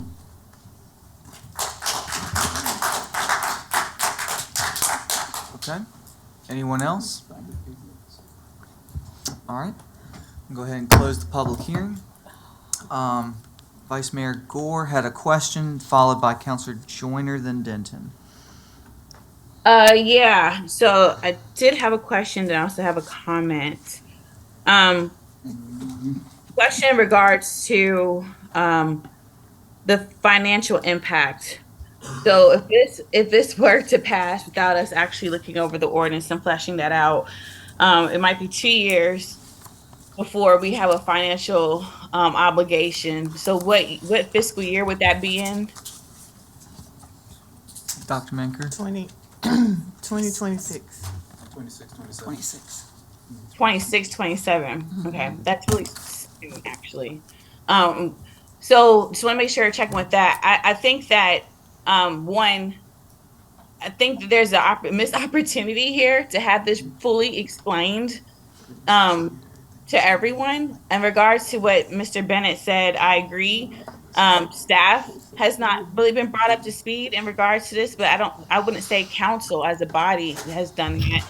It's because this request is back to council. This wasn't a council request. So part of that education, we have to have time to to talk to people and to get this information out there. I also think that there is also miscommunication in regards to the investment the city council has made for the police department exclusively, especially within the last 3 years. We did have a police advisory council or commission. Some of the people that spoke today were a part of that and even were in leadership positions. In regards to the last couple years being supposed to be the helm between us and the police department, I just do find it interesting because some of the complaints I'm hearing tonight from them were never really brought to council before. I have to say that the biggest thing I've heard from staff and from some people who support the police department has been salaries. And so within the last 3 years, we have raised salaries a lot, including benefits for the police department. But the biggest thing I would say with this new administration, with Dr. Manker leading the helm, when council was finally made aware of some concerns such as the police cars, the uniforms, the firearms, and matters like that, we instantly jumped in to make sure we passed all of those requests using our ARPA funds and CARES Act money and even our budget. We're actually still talking about doing another round of financial support for the police department. I can't go into details with that now, but there's conversations currently happening in regards to doing something else. So I do think that while, there's opinions about what should be done or what needs to be done, I think in fairness to the city, people should also know realistically the truth behind what has been done in the last couple of years, especially this current year that we're in regards to the investments that we have made in the police department. So with that being said, my biggest concern is, one, the ordinance itself. Thank you, Councilor Harris, for bringing that up. Two, the fiscal impact beyond what we're talking about now doing for the police department. On top of this, when we have Robert Bogg here to look at our finances, and especially coming in the heels of the step increase, I think that's another financial hit that we really can't expose ourselves to right now without having the time to go through this in detail. But then also letting the public know the full investment that we have done and what this means for them. You hear people talking about paying taxes. I heard a comment earlier about paying taxes. Well, let's think about the impact that's going to have if we were to pass this tonight without us vetting everything. So I would say that I'm for us having more conversations in the community, even a voter referendum, if it comes down to that, for the citizens as a whole to decide if they're willing to let the state take this hit. If they support it, fine. But I do think there needs to be more conversations in which the public is told, hey, year 2021, 22, 23, this is the investment the city has made. Here's what the police department is saying, not police department, some officers are saying they need. Here is what this agreement arrangement would entail. What say you? Right now, it's just been honestly a request from the outside group coming to us to make a decision, and we have not hit the road to get the conversation going with the community and even staff. So I do think a decision of this magnitude, especially given the investment we have already put into place, it really should be fleshed out a little bit more. So I would welcome having there be some roundtables led by the city in different areas of the community to get full perspective out there and to make sure we relaying the full picture of this decision before we make a decision, and then also work with Robert Bogg to get the fiscal impact of a decision made. So I'm in favor of waiting for a couple months to get this done. Okay, Councilor Joyner? Yes, I want to go on record that I fully support collective bargaining. I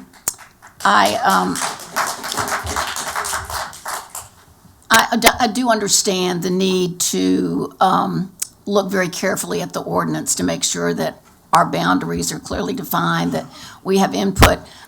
Councilor Harris has a background in this area, and I think he would be a terrific resource. I would like to propose that we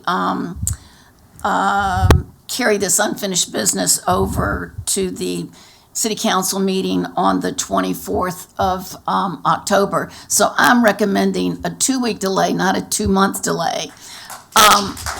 And I think that we can certainly do a better job of informing. I can appreciate Mr. Bennett's concerns about the impact that it might have on other city employees, but I do want to go on record as saying that, well, I certainly do. I mean, I've been a part of council since January, and I have seen the step increases and so forth. But I think we need to recognize that Hopewell is still the lowest paid in jurisdiction in the area. Lower than Colonial Heights, lower than Prince George, lower than Petersburg, and I think it is also very telling that we're losing 70 grand with every trained officer that leaves. I mean, that is money that's going down the drain that we're furnishing to another jurisdiction. So I think there are a lot of factors out there that need to be considered as to understanding why we're having retention problems and recruitment problems as well. So once again, I do support collective bargaining, and I'd like us to consider it at our next city council meeting in 2 weeks. So is that a motion? That's a motion. I'd like to move that we consider it in 2 weeks. Okay. This is a public hearing. I thought this was.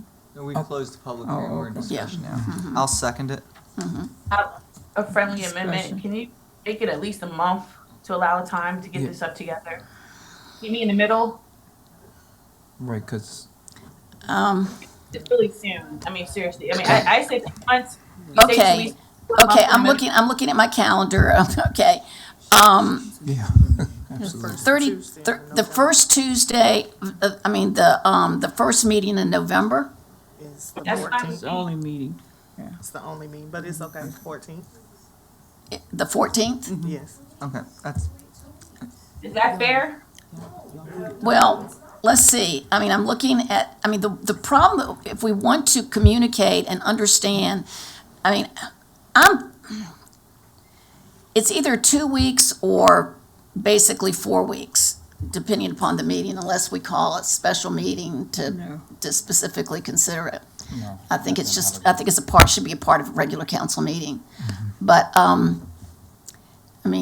if we can get consensus for a meeting in a month to consider it, I would support that thing. We need to have collective bargaining. It is just a must, I think, and we need to be the leading edge. We would be one of the first smaller communities, but I do think that gives us a competitive edge, and I think there is something to be said for what was mentioned that without collective bargaining, as these other jurisdictions, larger jurisdictions, go to collective bargaining, we're just going to be left in the dust, so to speak. And so, So is your month like November? That November meeting, is that what you calculated? 'Cause I don't have the calendar. yeah, I mean, Okay. if we can get consensus to meet, to talk, to discuss this, put it on the agenda for November the 14th. That is 4 weeks from now. No, I'm sorry. 5 weeks. It's 4 weeks and 4 days. 4 weeks and 4 days. Would we like to have a work session to We go need, over the we ordinance? need to have a work session. In the Prior to meantime, that. That's what I was about to prior ask to that, what we we're need to have a work session. All right, so Yeah, that's like. if I'm, So what do I? so if I'm understanding you correctly, you're asking for in 2 weeks, one last work session. Yes, To allow counselors to hash out anything else. yes. And then vote on the first November meeting, or the That's- only November meeting. that If we can have. get consensus for that. Okay. I can support that. Thank you. So Counselor. October the 24th, around about, we're asking. We have a work So- session. Yep, so hold on. That's what I was about to ask a question for All right, clarity. so, yeah, okay, so we got a motion on the floor for a work session in 2 weeks, and then a vote at the November meeting. That's the Okay. motion. That's the motion. Do you have that's the Yeah, motion. that's the motion. That's the Yeah. motion on the floor. Yep. And I seconded it. Okay. All right, so So- I have Counselor Denton, Pelham, Holloway, and then myself. Hold on, I'm talking about you have me for Wait. what? Oh, you mean to go in order? Yeah, so what I have right now is we have the motion on the floor. So discussion is for the motion. So I Right. have Counselor Denton, then Pelham, yourself, and then myself to speak. I Did think she in accept the there friendly also, amendment? Reverend Harris wanted to speak. I So, do. and it's Put no me way on we this know too. that. Mr. Harris, are you ready to speak? But point of order, I did have a friendly amendment, and that's what Ms. Joyner was responding to. Yes. So she changed hers to the work session within 2 weeks and a vote on November 1st. She Not November accepted 1st. as a friendly 14th. November 14th. I mean, November 14th. If Yeah. she's accepted as a friendly amendment, can you see if Mayor Party will accept it so we can know what the Yeah, I motion on the did. floor is, please? Okay, thank Yeah. you. So that's what the motion is now? Yes. Yep. Okay, perfect. Thank you. Sorry, go ahead, Okay, Councilor all Harris. right. All right, so Counselor Denton? Did Mr. Harris not want to say anything yet? He said Well, yes. yeah, I'll put him on here. Okay. I would just like to say that I told someone last night, I'm not either for it or against collective bargaining. But I do feel like we as a council have to do our due diligence. The PBA were nice enough to give us the PowerPoint. So I personally called quite a few of these cities. And I have had very interesting discussions with all of them. And I guess if I have to sum it up tonight, and very briefly, it was we would not be doing our due diligence to pass something that our attorney, and I will ask our attorney, have any of us asked you to review this and come back to us with a recommendation? Not at this point, but I'd be happy to do so. Not at this time. Have you looked out, because I know you've read it, and I know you had some questions about it, Yes, ma'am. but have you been able to go to the outside and talk to some either firm or attorney whose expertise is in collective bargaining or labor law? I have not consulted another attorney. What I did was I also looked at the PowerPoint that the BPA gave us, and I went to those jurisdictions and went to MuniCode and pulled their collective bargaining ordinances to do a comparison and contrast with regard to what each of the jurisdictions are doing, if they are similarly situated to Hopewell, and then keeping in mind what Hopewell needs. So I'd be happy to provide you all with my just pen and paper corrections to what I think where we are right now, and then maybe during the work session we can kind of go over and fine tune what I have. Okay, the only, and I appreciate what you've done. Yes, ma'am. But I feel that we as a council owe it to you, our citizens, to find out what impact, if any, this is going to have on our city. We need some expert advice. If the one thing I did hear from the localities that I've talked to, Hampton Roads, up north, Prince William, up that way, Winchester, I talked to them all. The one thing they told me, don't pass anything until you have looked at this collective bargaining. What we have here tonight that they want us to vote on was an ordinance prepared by the PBA, am I right? And with no input at all from the city as yet. Yeah, time. And I don't think you want me as the citizens of this city to do that until I know legally that it's the right thing for our city. I love our city. I love the police department. I have supported them for years, 20 to be exact. But I want what is best for our city. And if it's collective bargaining, you've got my vote. But I want it to be looked into. legally. So if we can do it in 2 weeks, fine. But if we cannot do it in 2 weeks, I'm gonna push like you know what, not to vote for this yet. I want an opinion from a legal professional Right. that has expertise in this. I don't. I've never been a part of a union, so I don't know. I've always worked for myself. So I don't know that we can do this in 2 weeks. We're not suggesting that.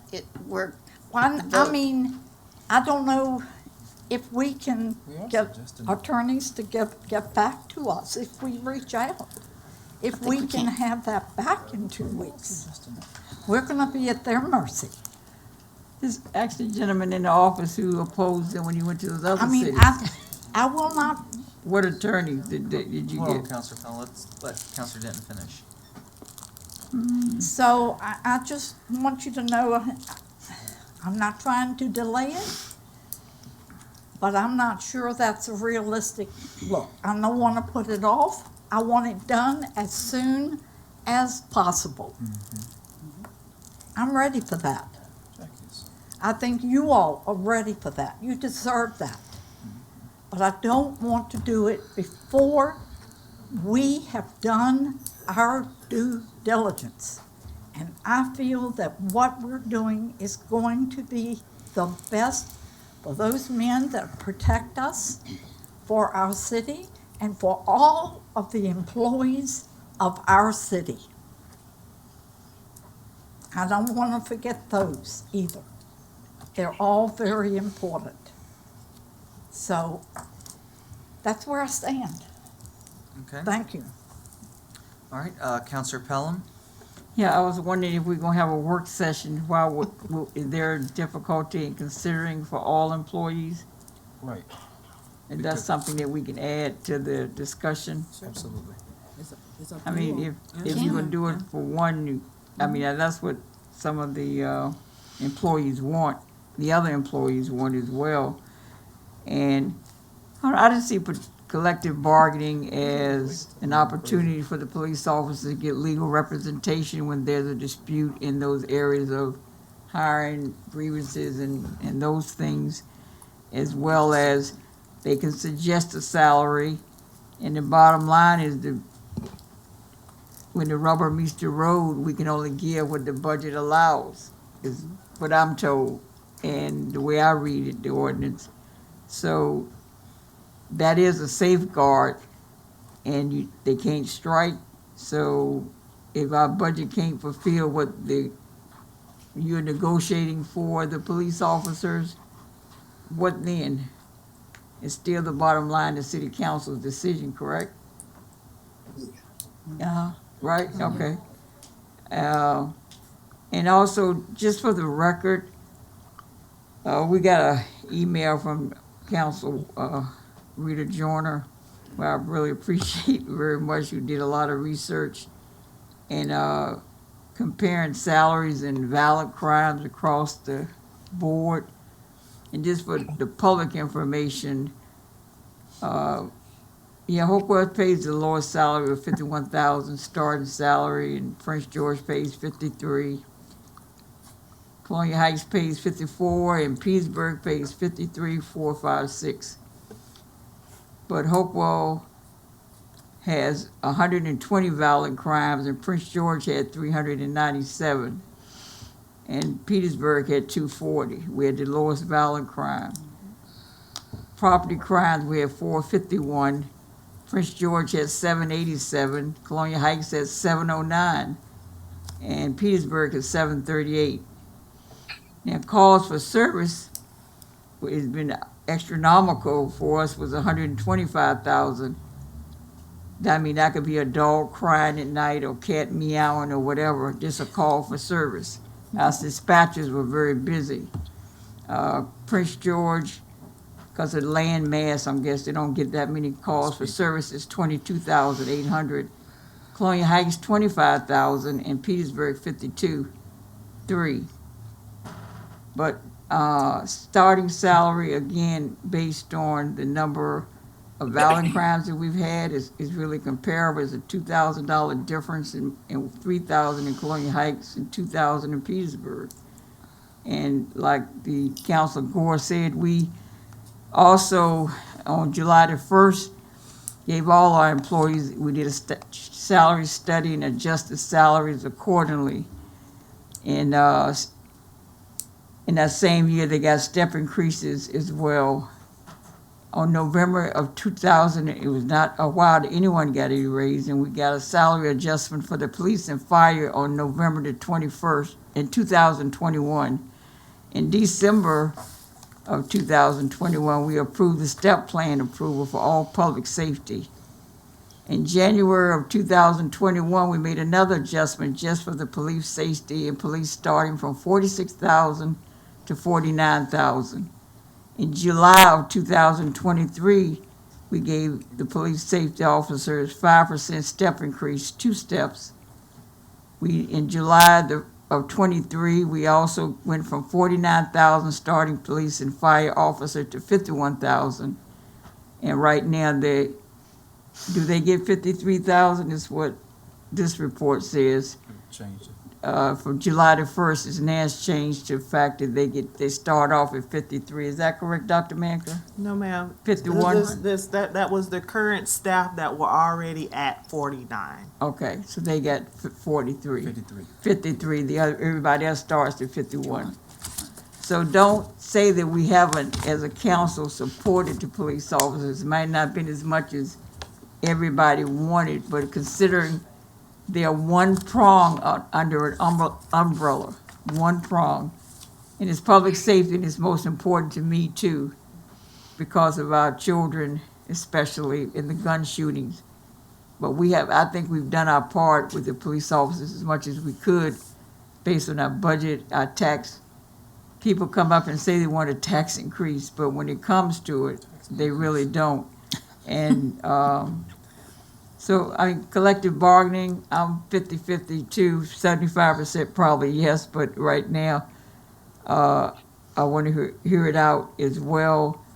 But the council has done, I think, extremely well in supporting the police officers. And again, we're talking about doing something else for them as well in the very, very near future, to give them some monetary reward for what they do. But that's the facts. So when you talk about what we haven't done, get your facts together. Thank you. All right, Counselor Holloway? And thank you again, Ms. Joyner, for all that information. Ditto a lot of what Ms. Pelham said. I look at what I call the rigmarole, where you hear a bunch of stuff said. I would also like to go a little bit further, because we were also given further study and information. Just as Councilor Pelham just read off the amount of time we have given increases to the police department. We support the police department. Hearing today that council doesn't support the police department is just simply not true information. I made the comment to the officer who spoke this evening the last time, that if the officers request audience, which I don't think no one has done so far, if they request audience, for problems or issues that we have, but nobody has. So we open and welcome officers to speak to us about the issues that they have. I mostly hear from citizens, but never anything from too many officers. Most of the officers I speak to, when I first started running and campaigning and I got into office, they talked about things that they wanted to see done from last year to now, like getting new cars. And I think everybody in here, if we asked everybody would they like more money on their job, I think everybody would say that. Now again, the information that Counselor Joyner has sent out about recognizing what we pay our officers, I would also like to be given to the public. There's other information as well. Like if you compare us paying $51,000 a year to Chester, and we have a budget of revenue at less than $200 million a year, and they almost have $1 billion revenue. If they're paying $56,000 a year to their officers, and we're paying 51, that's tremendously good in comparison. Is one thing to look at us being the lowest. We're the lowest on this area because the revenue is not equal the same. You will look at a comparable city size with like revenues and not just look at because somebody's next door, Colonial Heights next door, there, Chester is next door. All of them have way bigger budgets than Hopewell has. But as Councilor Pelham spoke about, that still doesn't mean that we're not looking at making sure that those who protect and serve our city, salaries and other things that we are currently looking at and basically have come up with agreements on already to take care of. Because like the young lady said, I forget her last name, one thing I never want, and I say this all the time, you know, we can't make everybody happy, but if I want to make anybody happy as far as pay, I want to make the police happy, because guess who got to show up at my house when something's wrong, or show up in the community when something's wrong? I don't want those guys and girls, if respectfully, I don't want them thinking about not knowing how they're going to pay bills or whatever the case may be and deal with those headaches when they have to come out and attend to, like the Ms. Day said, medical emergencies and things of that nature.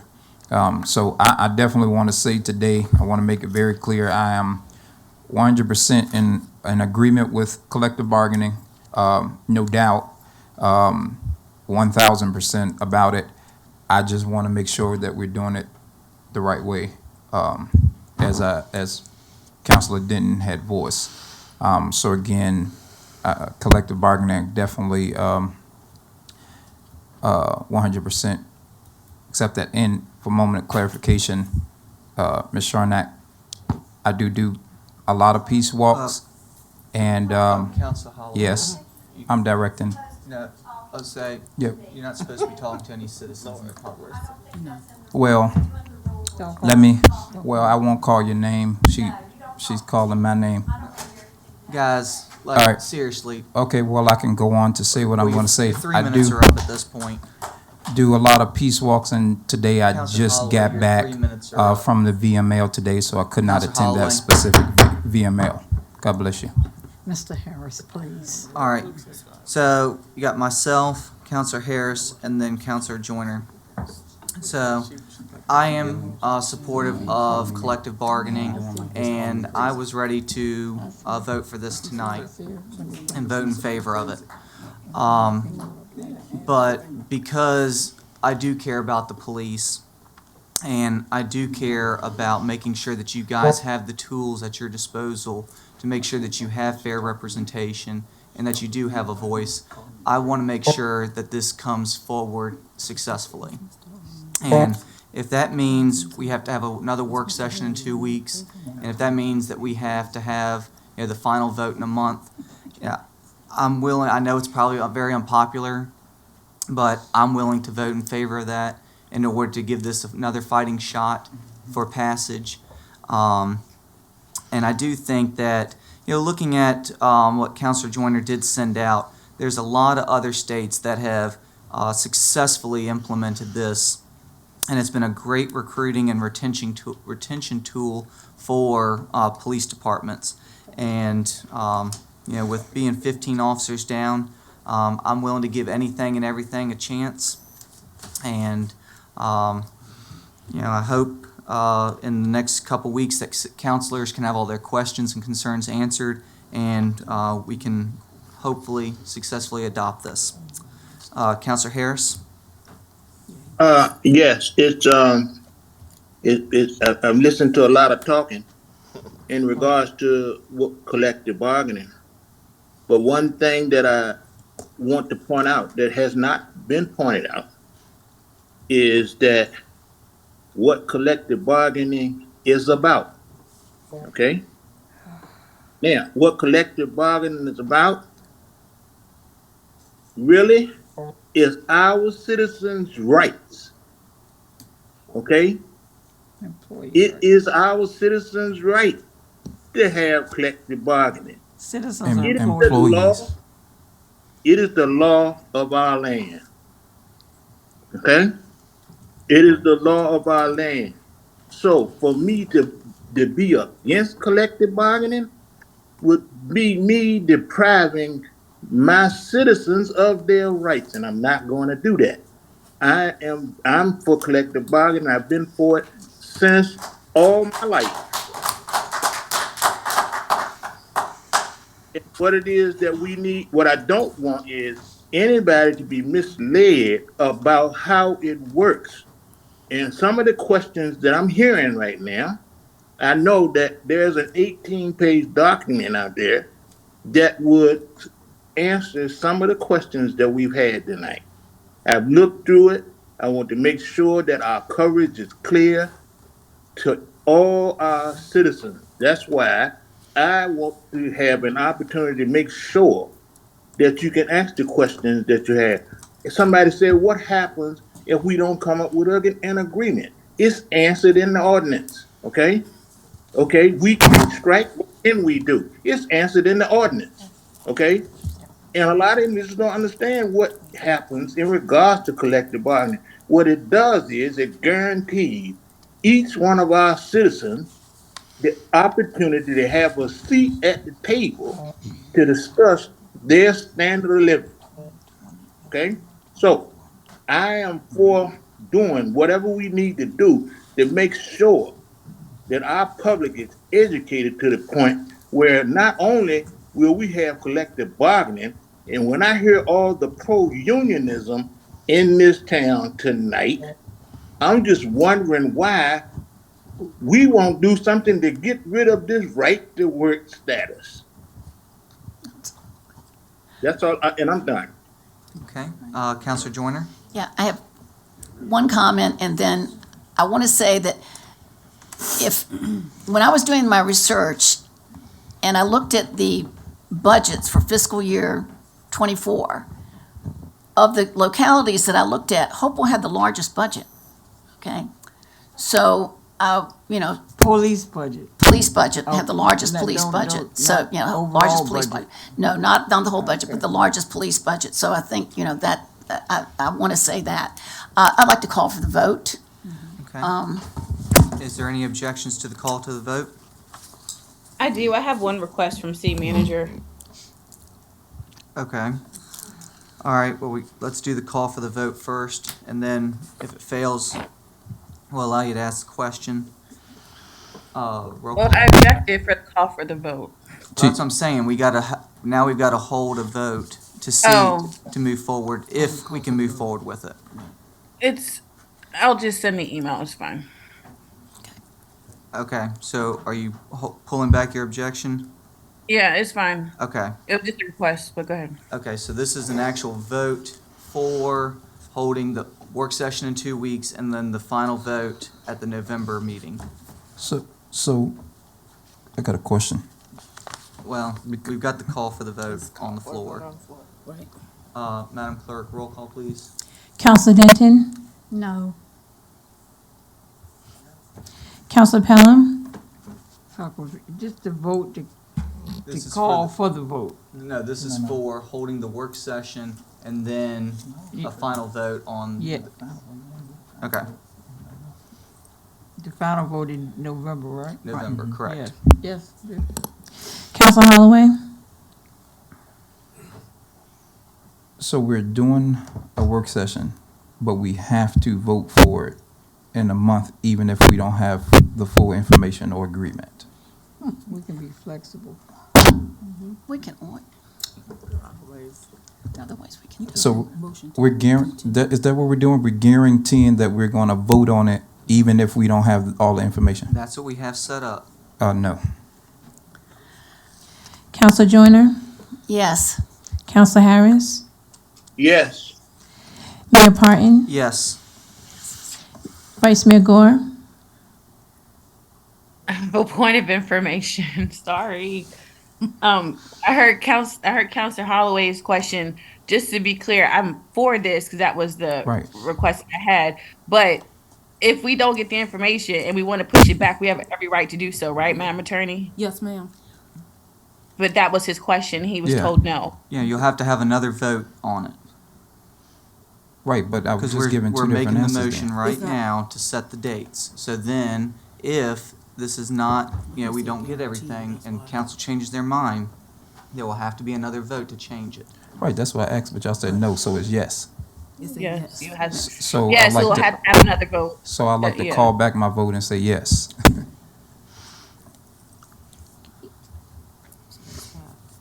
Okay, mine's a yes with that clarification. Okay. Motion passes 6-1. Okay. All right, moving on to regular business, R1. Ms. Smith.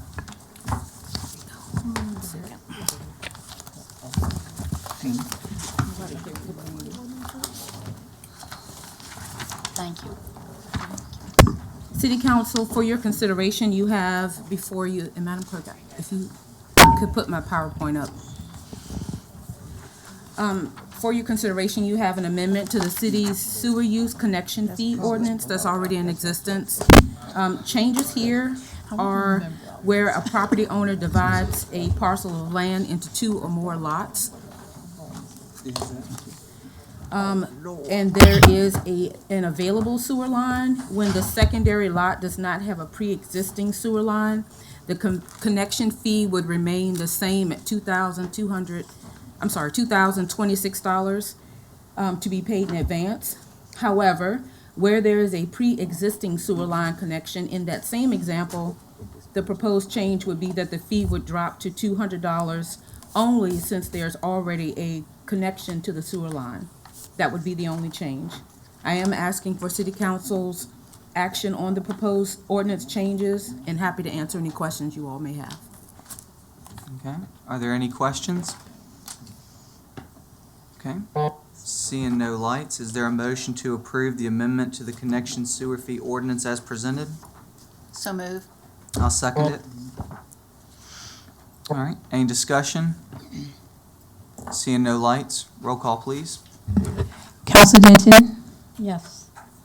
Counselor Powell, Yes. Counselor Holloway, Yes. Counselor Joyner, Yes. Counselor Harris, Yes. Mayor Parton, Yes.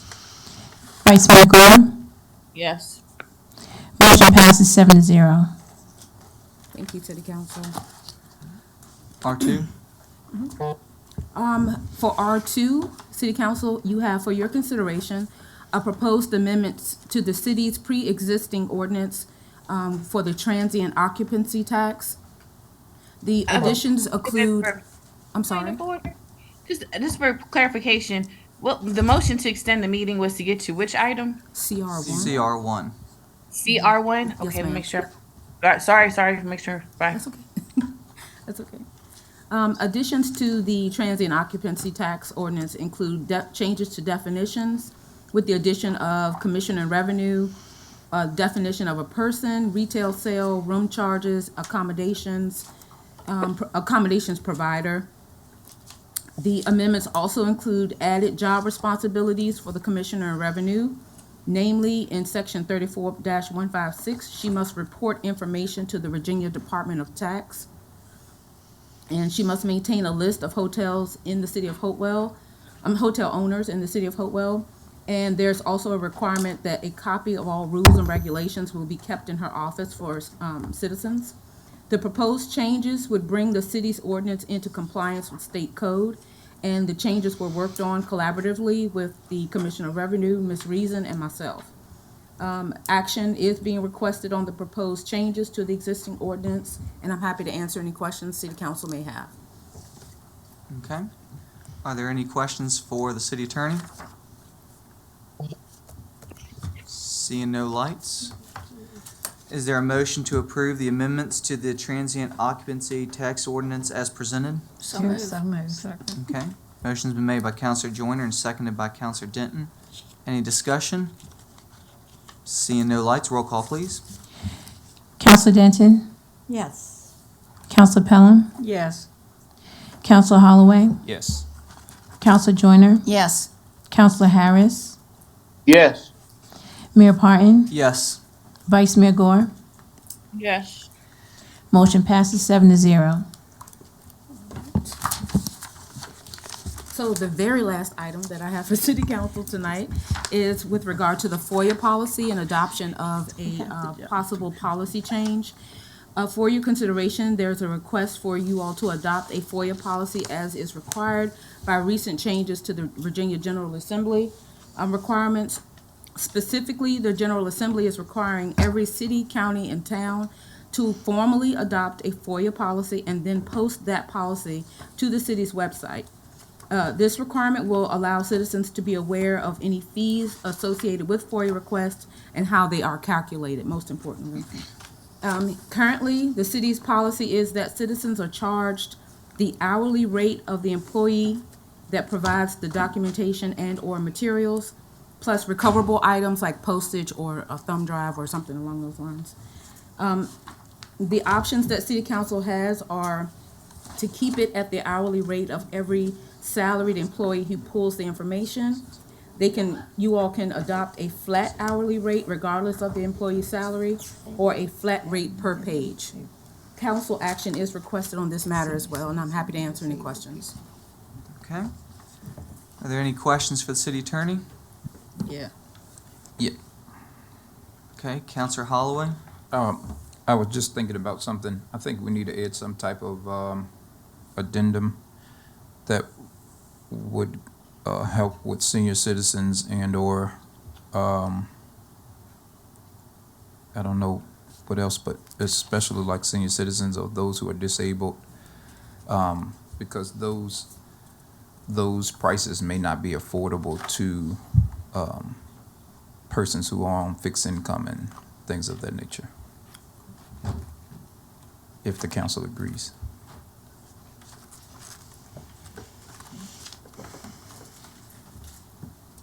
Counselor Pelham? I think it's a good idea, that's all. It's like I we just do saw it- your light, that's We all. do it for tax purposes, so. Counselor Denton? I'd like to ask the city attorney, House Bill 307, requirements and options. Do you need us to give you what option we want tonight, or such as charge a flat rate per hour, or Yes, ma'am. charge a flat rate per page? Yes, ma'am. It's up to city council to choose one of those options. What we have in place now is to pull the hourly rate of the employee. And I believe there was city council discussion at the last meeting about that. And I think you had told option. us that the city of Colonial Heights Yes, ma'am. used a flat rate. What was their hourly rate? I think they went from $20 to $40 I thought it was 30. an hour. I mean, I think it's $30 an hour, or 35, somewhere in there. I don't have it. I don't have it memorized right now, but some jurisdictions do it that way. You all have. City of Hopewell has been doing it with regard to the seemed salaries. like it was $20, and they just recently Took it up. increased Yes, it. ma'am. They did. They did. I want to say it's $30 an hour in Colonial So Heights. you're not sure whether it was 30 or 40? I think it's 30 if I remember my research, but I don't believe it was as high as 40. But I think it's $30. Okay. And point of information, didn't we already vote last? We talked about this. Yeah, but I last don't think we last really- meeting, I think we ended up actually voting on the amount. I mean, what to do, because they were suggesting flat rate the last time, but I think we ended up, then we agreed to do it by the I think we did the employee. employee salary, right? Yeah. So, right, So do we have a consensus or not about the disabled and the retired? I don't think we made a motion on it, did we? We didn't. I thought we did. Oh, we didn't make a motion? There was a I lot of didn't think we made a discussion about it, motion. but there was not a We motion. talked about it. Right. Oh, I Which thought is we why had it's a, I back think on there the was a agenda. consensus. I thought it was a Most- consensus. I most thought he people called agreed for a to keep it the consensus. same. Don't count. Oh, yeah. We gotta vote. Need a vote. No, we requested that the last time, Right. so. Then I would like to make a motion, and let me know if I'm right or wrong. I would like to make a motion that we charge $35. I'll go 50-50 on the 30 and 40. $35 an hour and 10 cents per copy, but I read where the first 5 or 15 were free. That's too complicated. No, Okay. Where's the motion? because this only go, It's a making a motion. motion. The Oh. motion on the floor has to be seconded or it dies. Nobody seconded. no second. No second? Keep it the same. Motion dies for a lack of a second. I'd like to make a, oh, Point, go ahead, So Councilor like- no, Combs. no, I was about to make a motion. Hold I on, was we gonna make got, a motion to adopt the policy with using the salary of the employees that pull the records. You said what And- happened? Which is to Can you keep the repeat that same again? amount. That's the same I'm- policy. yeah. Yeah, to keep it the same, and if I make a motion to keep it the same, and for staff to develop an exception policy for those who are disabled or seniors when it comes to applying the percentage. I second that. Yes, ma'am. Okay. okay. Motion's been made by Vice Mayor Gore and seconded by Councilor Joyner. Any other discussion? Seeing no lights, roll call, please. Mayor Perlin, Yes. Vice Mayor Gore, Yes. Skip, point of information. Good question stated from former Councilor, Randolph. Do we have a determined age by the city what is considered a senior citizen? I would, Is it I would 50 use and up? the policy that we use, just for clarification for my motion, then following the policy that we use in the, HR. for well, I wouldn't say HR, but I would say what we use for Commissioner Revenue Office for tax exemptions. Whatever that standard is, apply that same standard so that it's universal. Sounds good. Thank you. Exemption. continue roll call. Yes. Councilor Reyes, Yes. Councilor Joyner, Yes. Councilor Denton, Yes. Councilor Pelham, Yes. Councilor Ridgway. Yes. Motion passes 7-0. Okay. R4, Mr. Thompson. Make it quick. 10 minutes. Okay, good evening, Mayor, council members, city manager, city attorney. Wait for the slides to come up there. Go. Okay, you can start right there, that'll be fine. Yes, 2 weeks ago, I stood before you, just gave you a brief information and presentation about the Queen Anne Pump Station. So tonight, I actually have with me Danny Bridges with McGill. His firm did the preliminary engineering report for the pump station repairs and the upgrade to the force main. And we're on that slide. So basically what you're looking at right now is just a diagram. You can see the Federal Correctional Center on your top left. Riverside Jail is closer to the middle. Then you can see an arrow in the middle where two lines bend, make a 90-degree turn. That's where the pump station is. And then the force main leaving the pump station goes out and actually has two discharge points that we can valve off to decide which way we want to send the flow in the collection system. So that just gives you an overview of the force main from the prison, the jail, and then the force main from the pump station. Next slide. This also is just another aerial showing you the area of the Queen Anne Pump Station, the drainage basin there. And you can see some areas that are highlighted in yellow on that map. Those are areas that could be for future development, which would also increase flow to that pump station. So one of the things we talked about was reduced capacity and pumping capacity at that station because of the prison and the jail. So that just gives you another overview of the area. The next slide. Just some photos of current conditions at the pump station. Wanted to give you a little bit of a reality of what's going on out there. You can see on the photo on the left, there's two large pumps there. Those are bypass pumps that we had to rent. And then those two pumps come together to a line that goes into the force main. Also, we have a generator out there that needs repairs. And the condition of the building, you can see on the inside, those are the two pumps down at the bottom. You can see relative condition of the piping and the wall structures. You need to do some painting in there as far as the walls, but the pipes in there are deteriorating, and the valves are, as I said before, this pump station was built in 1971, so we have some aging equipment in there that needs to be repaired and replaced. Next slide. So the overall scope of the project is to upgrade the existing pump station with new pumps, new controls, new electrical, and backup power. Currently, what we have out there is a diesel-powered pump that is float operated. So if the station was to lose power at this time, or the wet well was supposed to get too high, then we have a backup pump that is sitting outside and ready to go to pump down the wet well. And also to construct an 8-inch force main, about 10,500 linear feet of force main. Estimated total project cost, like I mentioned before, we're looking at $3 million. Construction and soft costs of $2.6 million, with about $400,000 in contingencies. And as mentioned previously, we had the recommendation by Davenport to use the funding options of the Sewer Improvement and Redemption Fund, looking at a total amount of $1.125 million from that fund, and then the Rate Stabilization Fund, the additional $2.4 million, to come to a total of $3 million. And as mentioned before, the Redemption Fund, there was also the requirement that the sewer budget would have to have an annual allocation to repay that one, but the other one we can determine, we want to bring that back up to the full amount in future budgets. So with that, tonight I'm asking for action on this for approval of the project and approval of the funding options as presented. And if anybody has any additional questions, I'll be happy to try to answer those or any. Are there any questions for Mr. Thompson? So, I'd like to move that it be approved as presented. Approve the resolution as presented? Yes. Okay. All right, I'll second it. Is there any discussion? Seeing no lights, roll call, please.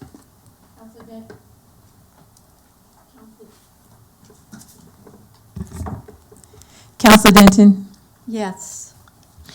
Counselor Pelham? Yes. Counselor Holloway? Yes. Counselor Jordan? Yes. Counselor Harris?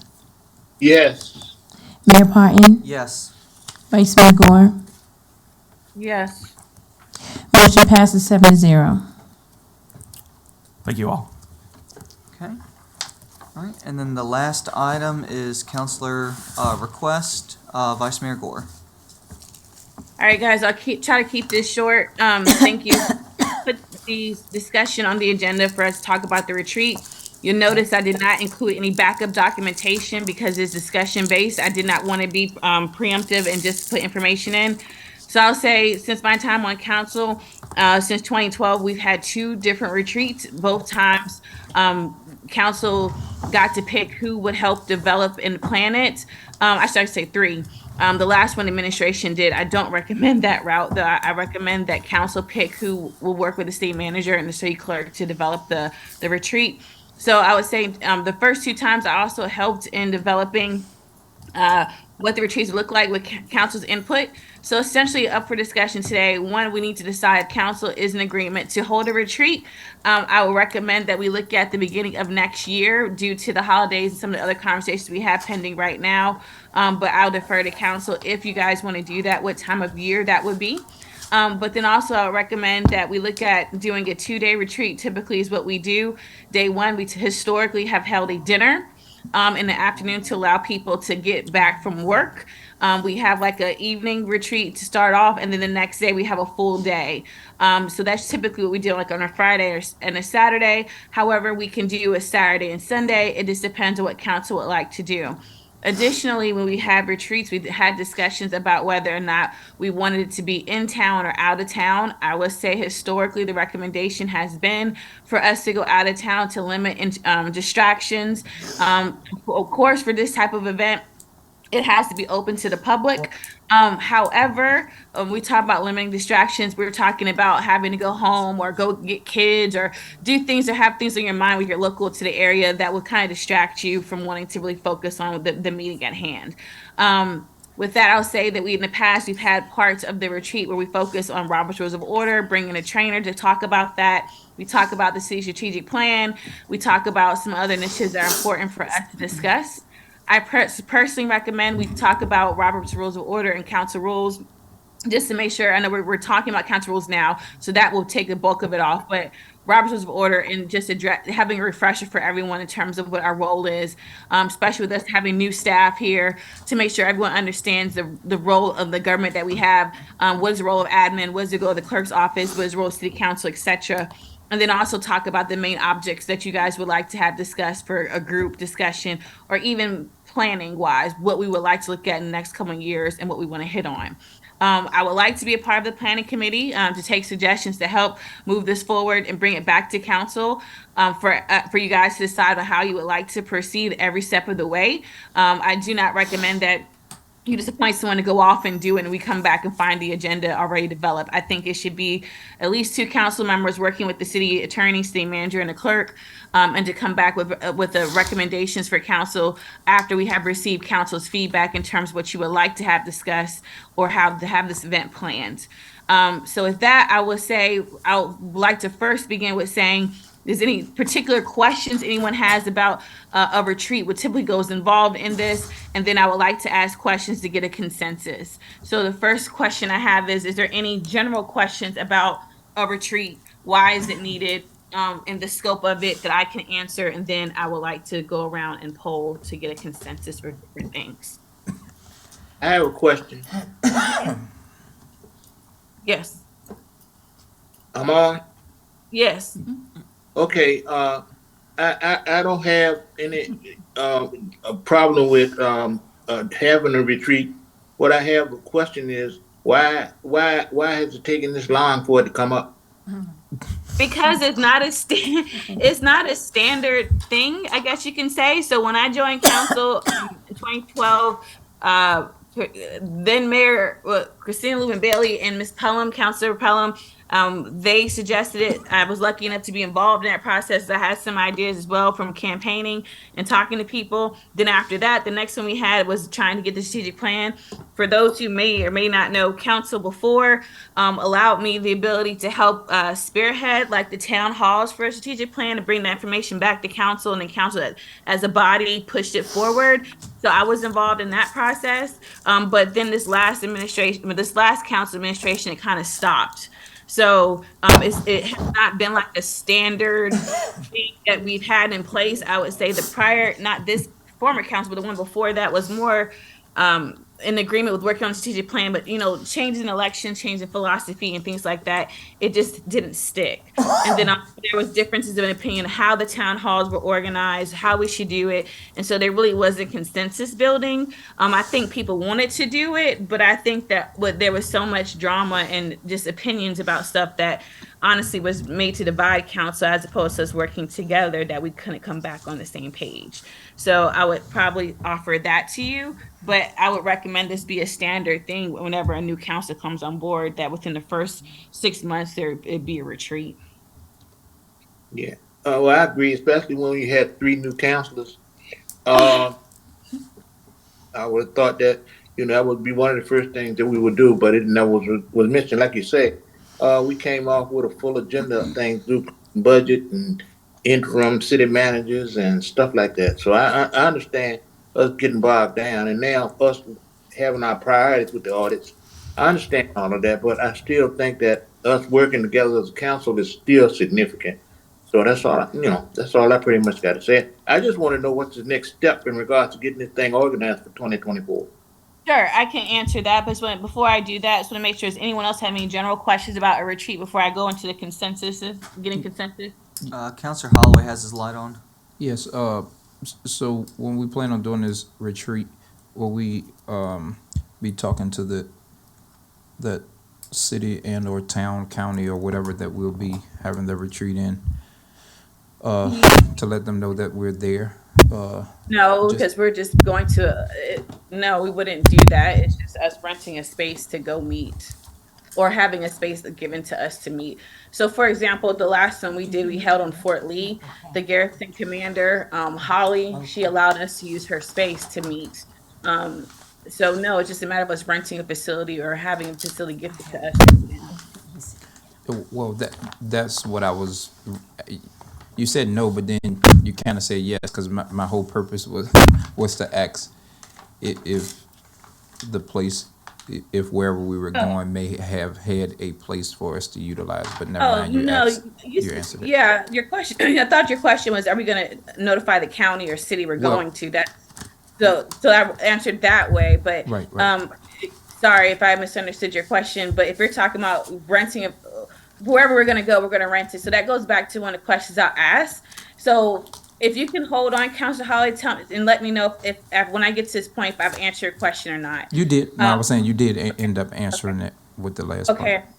part. Okay, I'm sorry about that. Thank you. Councilor Denton has a question, and so does Councilor Pelham. Okay. Councilor Gore, I agree. We definitely need a retreat. Okay. I think if anybody's talked to me, they know I'm all for it. Right. I would like to say, though, I think if we agree that we need one, I would make a suggestion that we try to keep the location of the retreat very close locally. Okay. The last time I think we met, the last time we had a retreat, it was at Fort Lee. I know we had one at the Beacon. And I think for some of the counselors, this would be a little bit more convenient if we tried to have something close in. Typically, we said 45 minutes, but when we get to that suggestion, I can ask for a time limit or a local, if we want to do it only local, when we get to that point, if you don't mind, Councilor Denton, I can ask that. Okay, that's putting in my 2 cents worth. Okay, for sure. I think you said, Mayor, pardon, somebody else had the light on before I go into. Yeah, Councilor same Pelham. thing with me. This much as Okay. I would love to go to Las Vegas, I would prefer. Don't say that. This will be all over Facebook. But this time, I would prefer local as well. So I mean, for reasons that Okay. you may not know, but. Okay. So if I hear correctly, I think there's a consensus to say, yes, we would like to plan one, okay? Is there anyone in objection to planning one in general? No. Okay. So are we looking at by consensus, the beginning of next year, like January, February, or would there be a group that wants to try to do it in December? ASAP. January, Yeah, February. As soon as possible. I have one So I'm question. hearing January is the month, not February if we have to, but January for sure. Is that what I'm hearing? Yes. Or is there an earlier month? Long as we in somewhere warm. Okay. So I'm hearing January, but is there anyone, a majority that want to do it sooner than January? That's No. good. January is good. Okay. All right. So January, we'll plan it. Now, my question is everyone in agreement with the planning committee? I would like to be on it with whoever else from council, the manager, clerk, and city attorney. Is anyone objection to a planning committee? And if so, if not, who else would like to be on it? Is anybody having any objections to doing the end of January and not the beginning? It don't matter to me. Doesn't matter to me. Okay. All right. She wants to know who's Councilor Gore, I'd like to serve. Okay. So I'm hearing myself, Councilor Joyner, manager, clerk, and attorney. Is And anyone myself. else? I would like to be on the planning one. Oh, well. All right. All right. So myself, Denton, Joyner. Anybody else? I said me. Holloway. Okay. All right. Just So remember, that, can we stop there? Because that'll be 7 Yeah. people. Isaiah, just remember, advertise your meetings. Yeah, so we have to advertise this planning discussion, just as a FYI. So, is anyone objection to the 7 people, or do we need to lower it? You mean the 4 people? Or no, I'm sorry, you said manager, clerk, and yeah, I'm fine with Yeah. that. Yeah. Anyone else? Okay, so there's a consensus, late January, consensus that the seven of us City named can be a attorney part of it, just should correct? include her. I have one more question. This retreat, does this, Hold on 1 second, guys, make sure I'm following the consensus. So it's the seven of us, correct? No one's in opposition to that? no, everybody agreed. Okay. All right, can I ask my other question real quick, Dominic, if you don't mind? So I Yeah, can try to certainly. keep. So I'm hearing keep it local. So is local within like a 15-mile radius of the city, or you want it to be in the city, or can you give me some ballpark there? Outside the city, but locally enough that, I'd say a About like a 20-minute drive. 15-mile radius, 20-mile radius. Give me a Nope. ballpark. Come to my house. Richmond is 22 miles. I go there every day. she said, Richmond is Miss not far. Pelham said Richmond is not too far. So, But I don't know if anybody else can drive at night. I don't know if they I cannot drive drive. Yeah. at night, so that might be too far. Fort Lee would be really nice, I guess. so we're saying keep it local. Be mindful about nighttime driving. But Richmond, if we go there, isn't too far. But try not to go as far as Richmond. Is that fair? Correct. Okay, so I would say within 15, 20-mile radius, nighttime driving to not be, just try to be closer to Hopewell. Okay. All right, my last question, just to get the ball rolling, are we in agreement of a 2-day retreat or a 3-day retreat? 2-day. 2 days, and 2 days, does that mean, 2 days, that mean a dinner and then a full day, or 2 full days? Dinner and a full day. So will we talk about a set, what do we, gotta do at least Let the planning accomplish committee something. decide that. yeah, Okay, The so- planning committee will decide that. Let's see what we want Okay, to so accomplish. planning committee come back with options regarding dates, Yeah, date because it structure. depends on what the agenda's gonna be. Yeah, it Okay. does. All right, so I think I got what I need for right now. We'll have the planning committee come back I with. still had options. another question. Is I got this it. a I'm retreat still meaning we are tracking. traveling back and forth? No, I'm still tracking your question. I'm just trying to get my points out so I can not lose track of that. I'm coming back to your question. So the planning commission will come back with date options. My last thing I would say is, planning commission, we meet, we'll come back to council to figure out what topics you guys want to have discussed. We'll just need everyone to be prompt in responding, so that way we can give you options for the days. But is there, I think that's the main things I have. So keep it local as much as possible. 7 of us can serve on it. We will come back with date options, and then also it'll be late January. Is that clear? Yes, ma'am.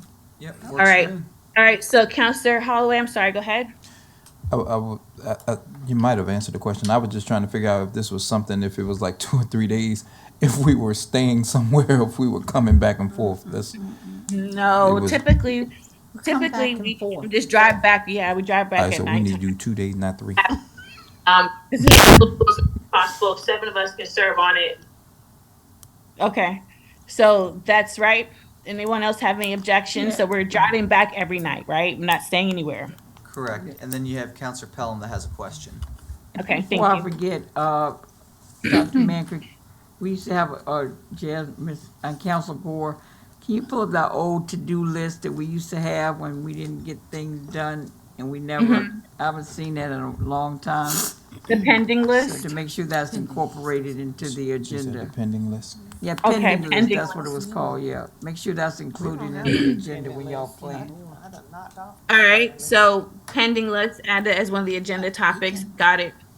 And then also I would recommend to city attorney, whenever rules come back up again, if we're done, we're done, but maybe add that we'll have a retreat, whenever there's new council, put in our rules or something like that to address Counselor Harris's point.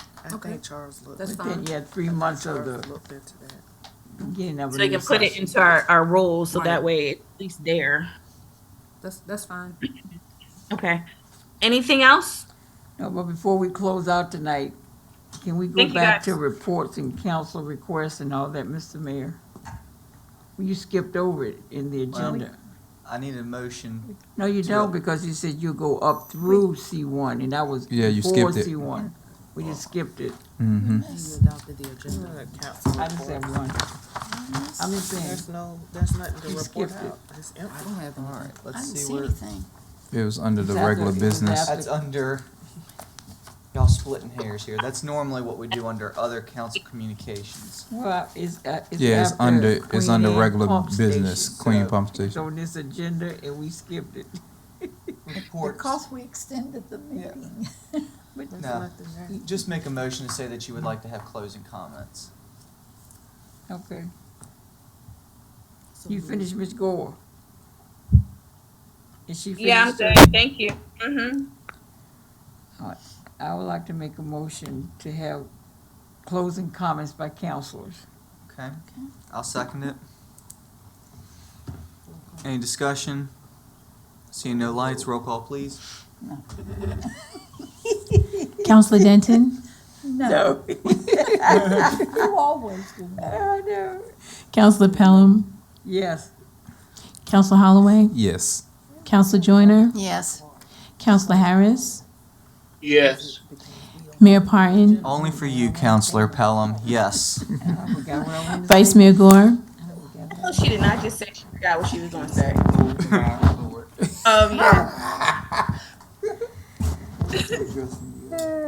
Don't worry about it. Vice Mayor Gore. Yes. Motion passes 6-1.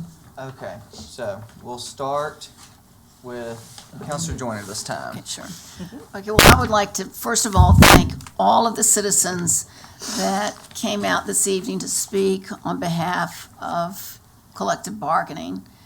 And I look forward to a vote, hopefully within a month, or we can adopt it. And I think the participation tonight reflects a city that cares, and it's a very important quality and aspect of the city, the fact that the citizens do care. And I appreciate them very much, and I appreciate the opportunity and the gift of serving. So thank you. Okay. Counselor Harris? I too want to thank the citizens for their participation tonight. And hopefully that we can bring this situation with collective bargaining to some swift end. Also, I want to congratulate our vice mayor, or not congratulate, but thank her for sending me a picture. She sent me one yet. She is pretty, and she is pretty. Look, I think she looked just like vice mayor. Okay, Thank you. all right. Counselor Holloway? Again, thank all the citizens, as was stated before, for coming out. It seems like the majority of council definitely supports the collective bargaining. I hope we can get enough information in to come up with an agreement. I thank you again to the officers who are here and the ones who have left already. Again, for your service. Just know, I can't speak for everybody, but I'm sure everybody up here will say yes if you want to, talk to us about any of your concerns. Again, that's always open. And again, I hope we can get it done within the 34-day period of time. Okay. Thank you again. Counselor Pelham? Yes. I forgot what I was gonna talk about. No, well, anyway, thanks again too for all the citizens who come out. Hopefully in the future, more people will come out for everything on a regular basis and become engaged in government. Collective bargaining is probably something, I guess, is on the hike to be adopted by many jurisdictions. We're a smaller jurisdiction, and we will be the first with the smaller population of, I'm sure, less than 100,000 to adopt it. And, but I'm, just like one of our citizens spoke, I think if we're gonna do it for the police, we might as well open it up for everybody, especially if the LRA. If we gotta hire a full-time LRA, he need to do more than just police. He need to have a full-time job. I can't see that being a full-time job. And unless there is, we need to give consideration to our other employees as well. In addition to all the 5 different salary adjustments or raises we gave the police outside of the natural budget, we also incurred over, $1.8 million just for equipment and uniforms and police cars and drones and rifles and police fleet. So I think, again, let's also advocate policemen that the council has supported the police, not just one side of this bargaining, but y'all been supported on this council more so than anybody. So thank you for your service, because I'm definitely, when I call, I want you to come too. And but we do our best. I think we've done pretty good. Thank you for your service. And the other thing is that if any of you all, whenever there is a peace walk or any type of organizational walk going on or gathering of people, when you engage with citizens, talk to them about their children going to what we call our intercessions, because they're not being utilized as much as they can. I think the children want to come, but the parents have to be the catalyst for them to get there. So if you know any children, I'm sure you see during intercession, they probably on the streets playing or whatever. But it's a place that they can get a wholesome education. Their hallway, I'm sorry, go ahead. I mean, they'll be able to get something beyond academics, and it's just the field trips that they take, the exploring that they do, and we need all the help we can get to try to get parents to get their kids in those sessions, so our academia situation can be improved as well, through the arts especially. And I like to thank the lady like at the Lamb of Arts, Dr. whatever, the work that she's doing with our children, so. But all the councilmen I have been on there, the first peace walk I've ever heard that Hopewell had, to tell you the truth.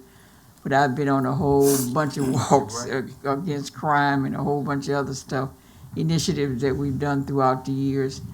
I was looking on Facebook the other day with my extra 50 pounds walking, and it was interesting. So anyway, the walks, I don't know, you keep walking and hoping for the best, and just hope people, get out of their ignorant ways of pulling up a gun to solve an issue and not talk about it in the right way. So thank you for the ones that's doing the right thing, and we'll pray for the ones that's not.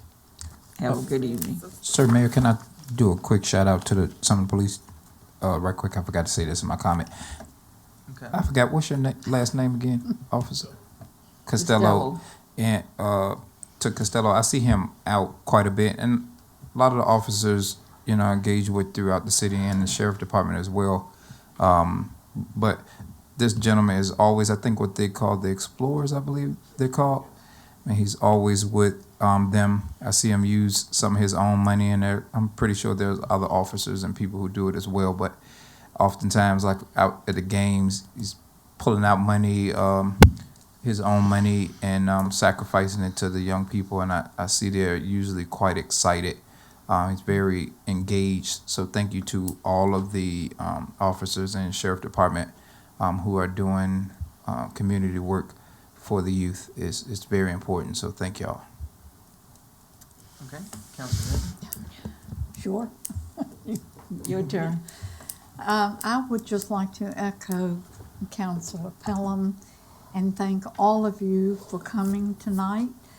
It was good to see our citizens here taking a part in the meeting, and we do want to hear from you. And I hope that it came across tonight that we are very supportive of our police. I try to be supportive of our public works, of the firemen. I just think we're very lucky in Hopewell to have the dedicated employees that we have. And we wouldn't be where we are today if it wasn't for our employees. So I applaud all of them, and I do support all of them. And if there's ever anything I can personally do, I will be more than happy to do it. And that includes making brownies, so just remember that. I used to do that. They called on me quite a bit. But anyway, I hope we can accomplish getting the legal advice I feel like we really need to get so that we will be able to vote at our first meeting in November. But I'm just going to have to sit there and watch and make sure that we do, and I give you my promise, nobody else's, just me. I will do my level best to make sure that we have done all of our due diligence and that we are looking out for our police. We are looking out for the firemen or whoever wants to be a part of this. But we need to be, and I give you my promise, I'm going to look out for our city. And we'll just see how it goes. Again, thank you all. I appreciate what you do. And I'll see you in 2 weeks, or what is it, 2 weeks? 2 days. 2 days. What's 2 days? No, that's right, we have a meeting day after tomorrow. So we told somebody the other day, we have about 2 or 3 a week. So just keep reminding me. Amen. Vice Mayor Gore? Yeah, so want to say thank you for council for helping to find that middle ground in regards to this issue. Thank you, Councilor Harris, for your remarks and everybody else's support as well, and the feedback I've received from council. Thank you for supporting me during this time. Also, I would say to Dr. Manker, I would like to have a ward meeting to kind of go over this and some other issues in the city. So I'll be reaching out to you to get one scheduled. So kind of have to do it promptly so I can get some notices out in the mail to get people to be able to be notified timely to be able to come up. So I'll offer to any other members of council that might be interested in having a joint meeting with me, feel free to reach out to me. I'm gonna try to get the ball rolling and planning this the next couple of days to try to meet this deadline that we talked about for the police in particular. So with that, I'll also say, I mean, we have a lot of good stuff happening. I mean, I would definitely say even the last couple of months, I've spoken to people that, and even prior council members that, you know, before we couldn't really see eye to eye, but now I think that we do. And so I think that there's been a tide changing for a while, but we try to get those who are really not a part of trying to have meaningful discussions with one another to try to find common ground out the picture. I think the biggest thing is to focus on communication and to make sure the right information is being dispatched to everyone for people to come up with their own opinion. Of course, everyone's not going to agree, but it's important that people have facts and can make a decision based off of the accurate information. I think that's the most critical part of this whole discussion. So with that, everybody enjoy your night. I'm going to log off. I'm going to miss some other remarks, but I do have to go see my baby. And Councilor Pelham, my bad. I thought I sent you a picture. I'll send you a picture right now. And you guys just have a good night. Good night. Thank you. All right. I'll even keep my remarks even briefer than everybody. I don't have any. I want to wish you all a wonderful evening, and thank you for staying with us. Have a good night. Is there a meeting to adjourn? I did it. Motion to adjourn. All right. All in favor, say aye. Aye. Any opposed? None? Meeting closed. Motion to adjourn. How you doing, Bill? I'm fine, fine. By when to sleep. Now I can't even move. Cook Uncle up. These chairs with your uncle. They're not good. Get up. They thought they was doing something. They bought these chairs.